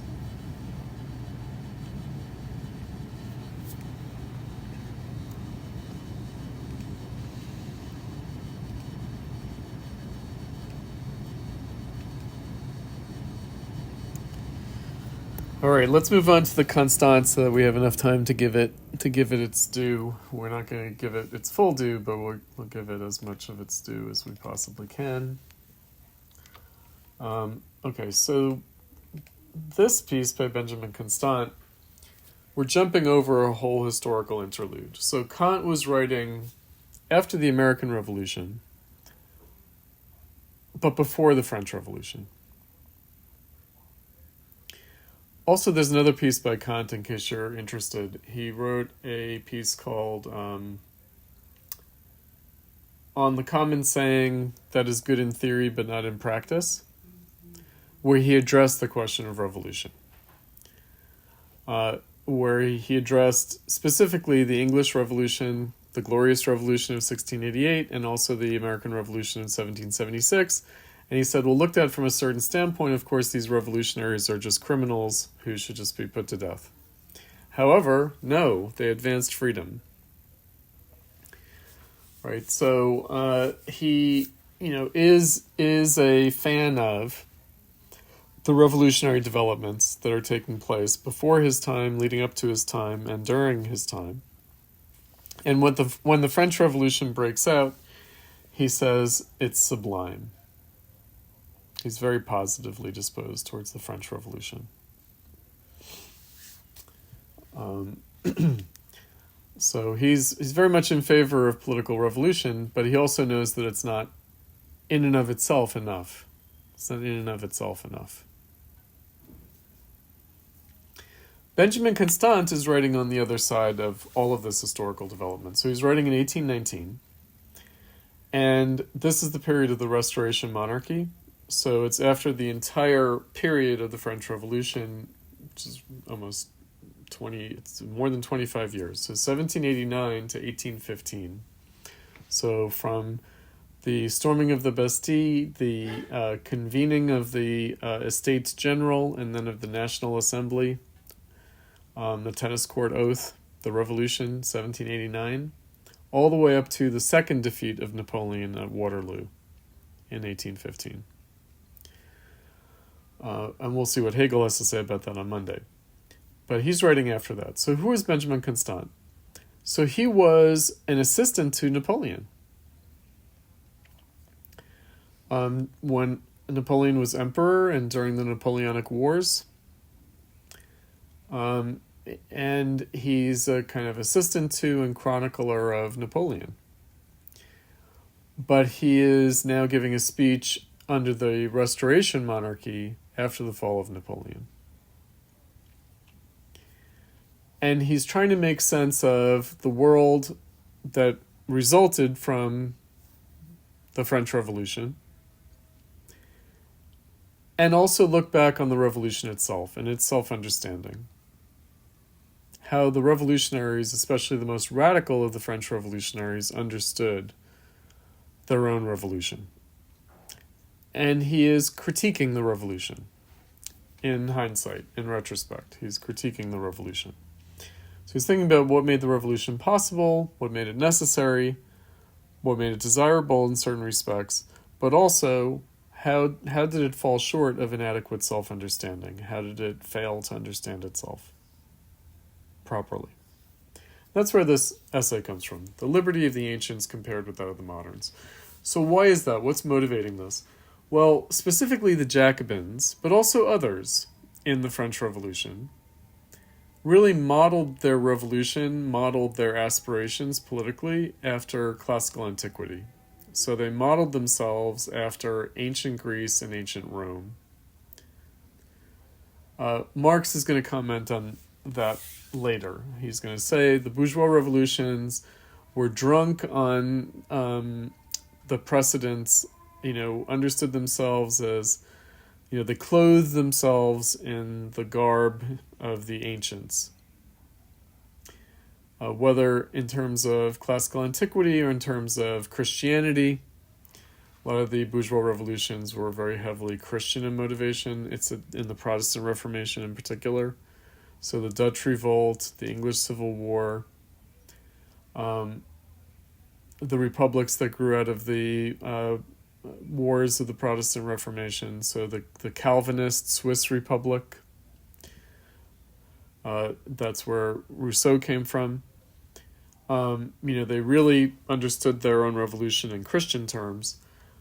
And the French Revolution, and even the American Revolution, to a certain extent, understood itself in classical terms, in terms of classical antiquity, and especially in terms of, ancient Rome. But the most radical of the French revolutionaries actually thought about themselves in terms of ancient Greece. So I mentioned the Democratic Republic. So Greece leaves democracy as a legacy. Rome leaves the republic as a legacy. So what's the difference? Democracy is rule of the people. The republic is the rule of law. It's a constitutional order. It's the rule of law. So people will say in the United States is not a democracy, it's a constitutional republic. It's not the rule of the people, it's the rule of law. Okay. But the rule of the people, democracy, political participation. Constant calls this political liberty. Political liberty. We might call it direct democracy. So what he says is that the liberty of the ancients is political liberty. It's understood as democracy or as the republic,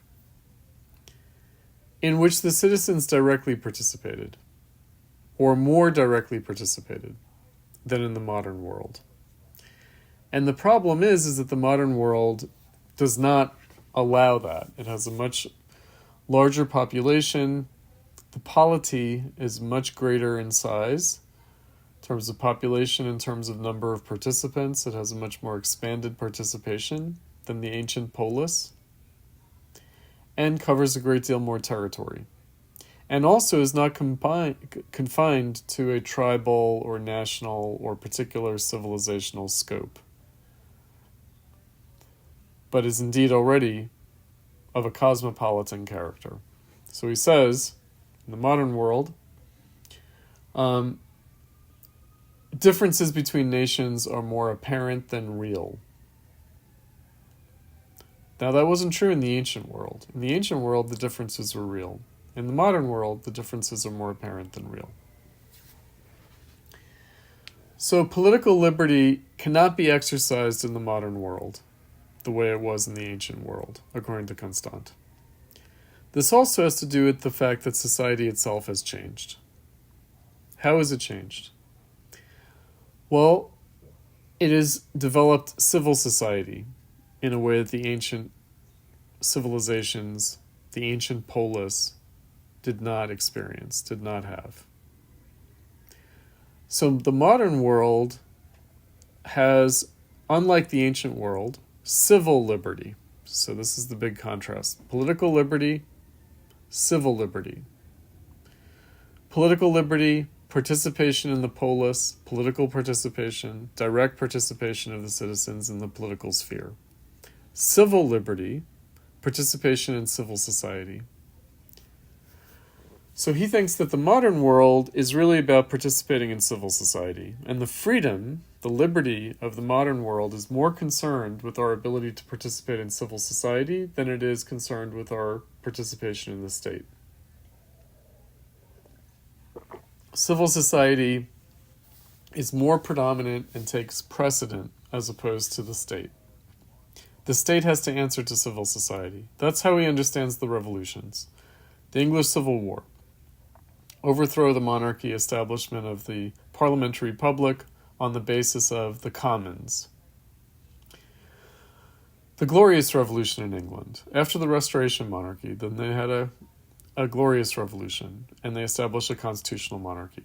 The monarch has to answer to the people through their elected representatives, through the commons. And the people have rights. They have inalienable rights. John Locke. Life, liberty, and property, that the state cannot infringe upon, at least not beyond a certain point, or in a very limited and regulated way. So civil liberty against the state, civil liberty as opposed to the political sphere, as opposed to political liberty. The rights of minorities, the rights of individuals against majorities. So democracy would be the rule of the majority. Well, what about the rights of minorities? What about the rights of individuals against majorities? So the right to participate in the political sphere, the right to participate in the law, in legislation, in government. But what about the right against the law, the right against the government? What about individual and minority rights, civil liberties that cannot be infringed upon by the law or by the state? He thinks that's more important. So why is that? Because we've become a commercial society. He says, we now achieve through commerce what the ancient peoples achieved through war. Now, why is that important? Because the polis, the political state, the state in which the citizens directly participated in the ancient world, was a state of war. That's what they voted on. They voted on who they were going to go to war against and how they were going to defend themselves against enemies and how they were going to conquer their foes. That was the main concern of the polis, was making war. Because that was the way that communities, societies, civilizations, tribes maintained themselves. They maintained themselves through war. And the citizens who participated in the polis were themselves the warrior class. They were the warrior caste.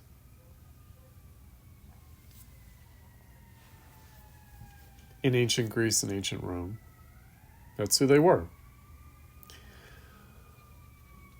Whereas, and war was virtuous.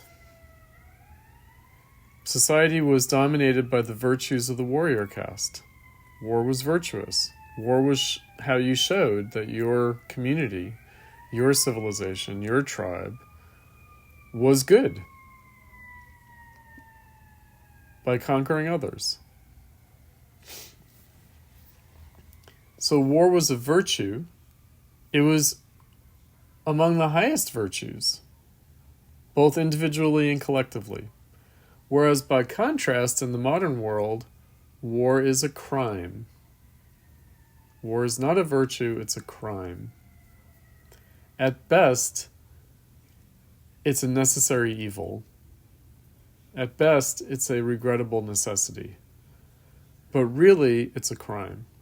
So he says, after every war in the modern world, we have trials about war crimes. We want to know who's responsible for the war, who started it, what criminal began this war. So he's thinking, of course, about his old boss, Napoleon, who was put on trial for war crimes and convicted and imprisoned.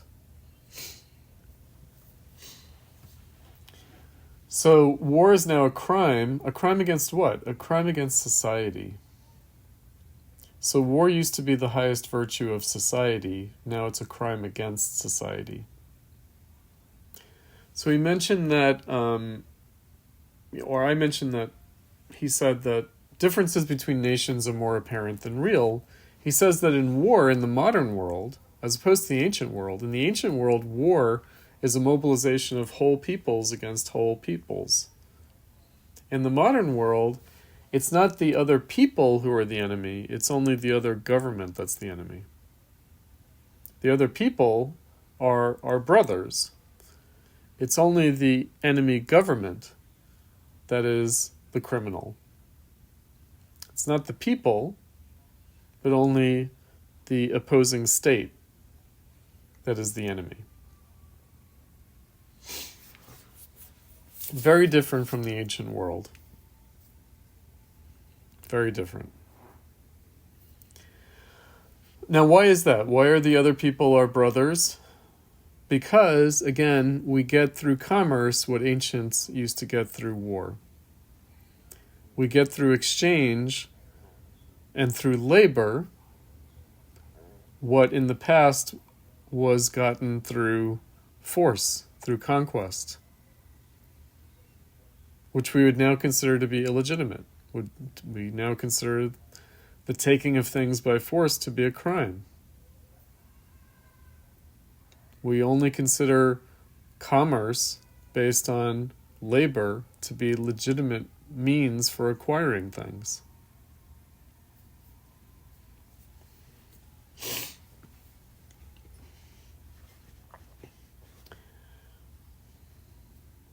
Right, so this is why in war now, the degree to which we have war now, each side accuses the other of criminality. It's no longer the clash of cultures, the clash of civilizations, the clash of opposed virtues, where war is going to decide which one is more worthy. No, now war is a horrible thing that we try to avoid, and then when it happens, each side blames the other side for starting it. And indeed, the victor puts the other side on trial as war criminals. Each side claims to be defending itself against the criminals on the other side. It's no longer a clash of the gods, the way it was for ancient peoples.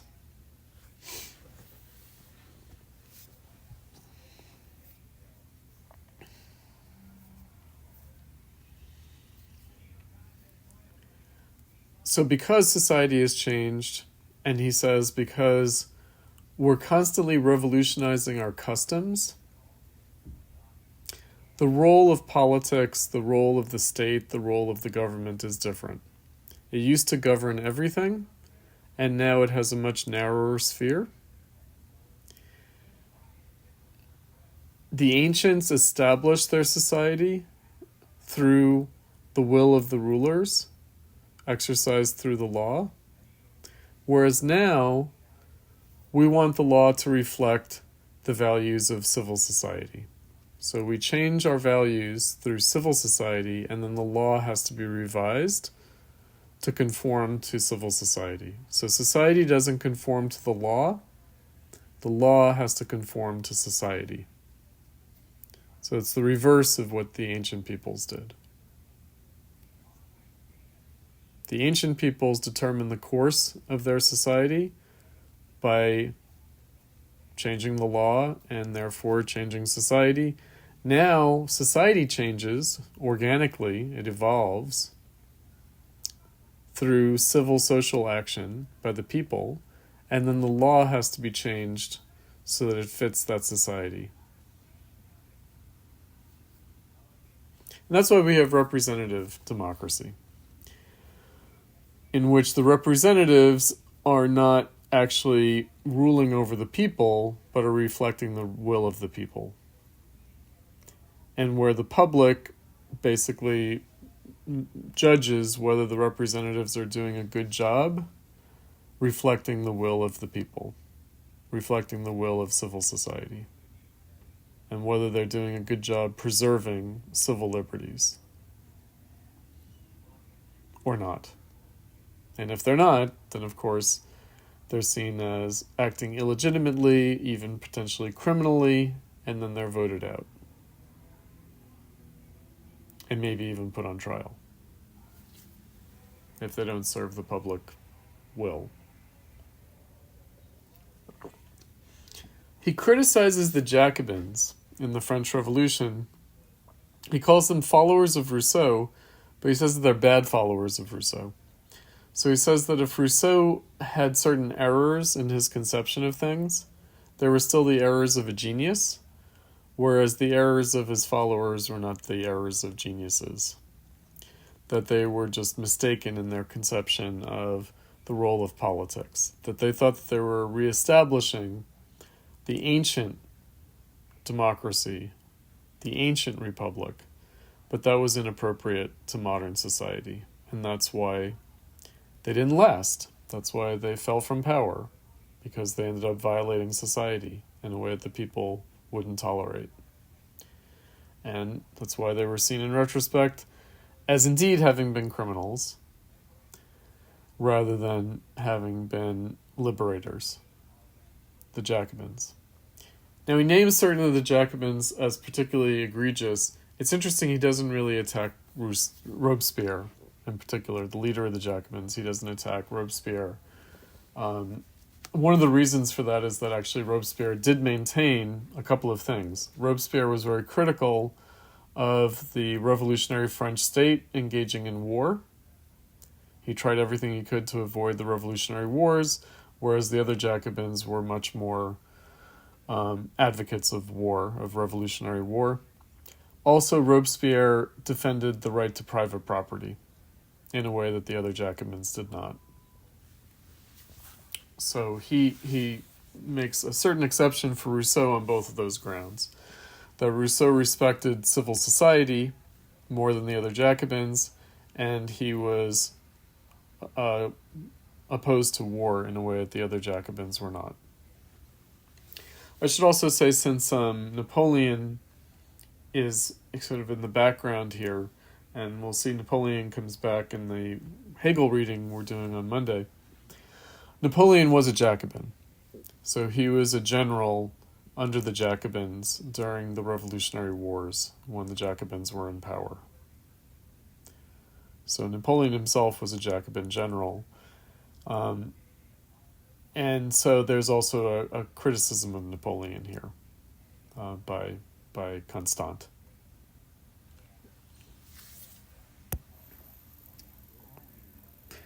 Okay, what did you guys make of the Benjamin Constant? What questions did you guys have from this reading? This is, in a sense, the most sort of developed and kind of more up-to-date, like kind of liberal vision of things than we've had this far. Go ahead. I thought it was interesting how war and commerce have stayed pretty directly related to each other, especially with how, like, at least in the United States, how our military is funded, and then how that further just creates its own industry in and of itself. Yep. Yeah, we have the military-industrial complex, which is this kind of horrible abomination. Like, wait, oh no, war itself has become commercial. Which is not to say that it wasn't already in Constant's time. It was, right? But I think that we have a kind of uncomfortable short-circuiting of that distinction between commercial and military interests in the political sphere. Right? Where it looks like, we might be having these wars because of a commercial interest of the arms industry. Right? That question hangs over things. And for a long time, since the 50s. It was President Eisenhower who warned of the dangers of the military-industrial complex. That the military-industrial complex, because it came into existence, out of World War II and out of the Cold War, that it might act out of its own self-interest. It might act to keep itself going in a way that threatened actual sensible policy and good political judgment, and would act at the expense of society, at the expense of both domestic society but also international society. The existence of this military-industrial complex was a threat. Something observed already in the late 1950s by the President of the United States himself. And yet, we're still dealing with this problem.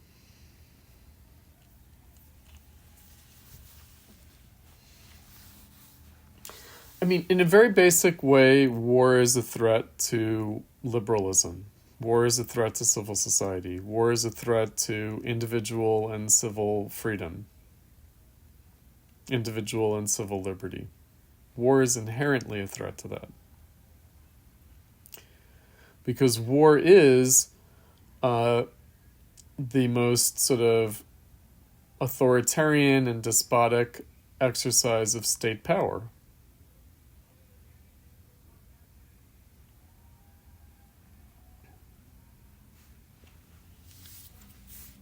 Again, there is a kind of a natural aversion to war that we have. And again, where does that come from? Because that wasn't always true. That was not always true. For thousands of years, there was not a natural aversion to war. There might have been a natural aversion to, physical suffering, the effects of physical violence, but the way people dealt with that was to be strong warriors. It wasn't to avoid war altogether. Whereas now, war itself is considered by us to be problematic. That's what Constant is registering here. Now again, the idea being, as we go into next week, we'll have one more round of this bourgeois thinking through Hegel. But we're going to have to start thinking with Marx is how maybe capitalism creates a new kind of perverse incentive to things that have already been recognized as bad for society. Right, so it's not as if we didn't know that war was bad. For 200 years, we've known war is bad. We know that war is a negative condition for society. That's been clear for a long time. And yet, we're still doing it. So then the question is, how is capitalism conditioning that? And not just commercial interest, but really capitalism. So we'll see. Again, we haven't really gotten into that. We haven't been able to specify that yet. It's just something to keep in the back of our minds. So again, on the one hand, Constant's ideas are plausible, they sound right, it sounds like what we want to be the case, and yet we're confronted with the fact that it isn't the case, right? So it's contradicted in reality. And so what do we make of that? Right, again, the Robert Pippin question. What's the status of the ideal that we're not living up to? How do we understand the ideal that we're not living up to? Right, is it merely an ideal, or does it have a practical basis? In which case, the contradiction of the ideal in reality would point to an actual practical need for change, not just an ethical ideal, but an actual potential impossibility in practice that we're tasked with realizing.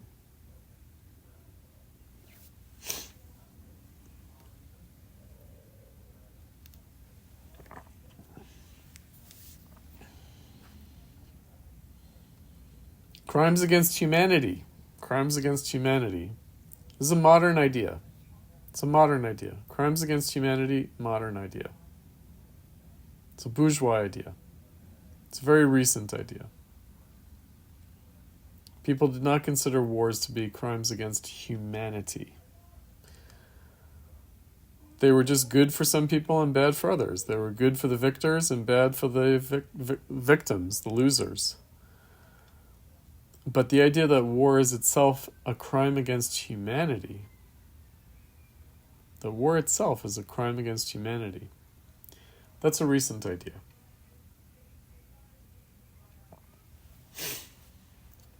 And it's based in a practical reality, the practical reality of bourgeois society, of a commercial civilization,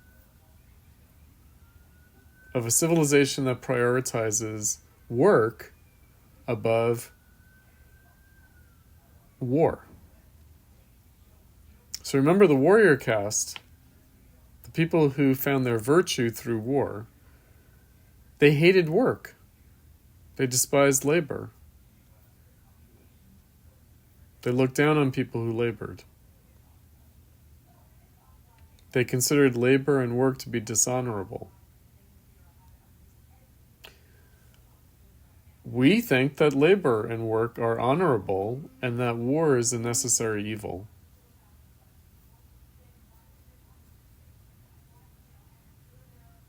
War is a crime. So we've completely flipped the value system from the ancient world.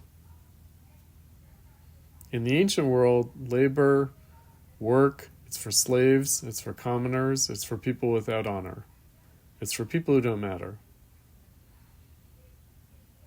And war is the virtue of the people who do matter.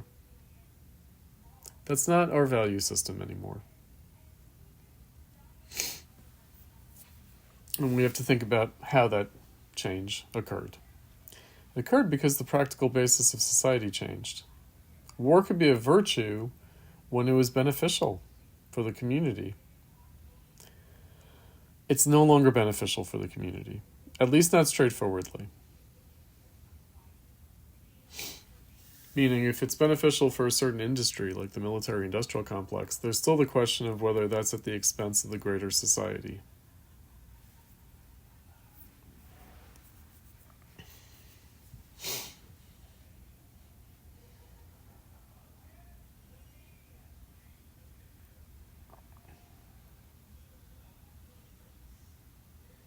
It also has to do with the way we conduct war, but that's a more complex question. Because ancient peoples, there was a lot of violence, there was a lot of mass violence, there was, certainly, and yet war was also more of a limited affair. It was among the warrior castes of the different civilizations. I mean, it's true that they also forced the people beneath them to fight for them and to serve as basically means of force.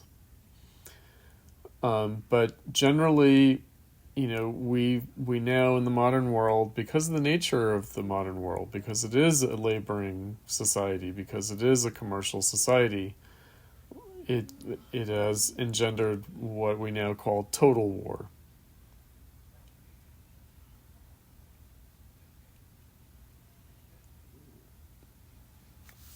So the destructiveness of war has increased, and not only due to technology, but also for societal reasons.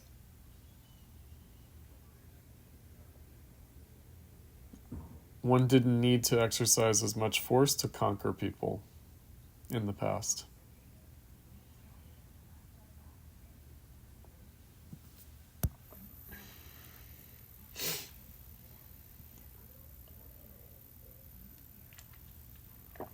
War was a political affair among elites. Now it really involves a much larger portion of the population.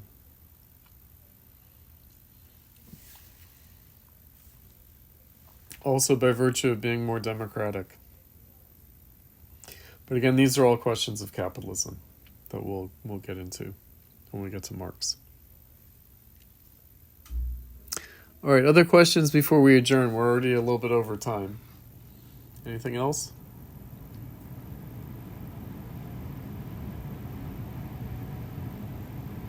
All right.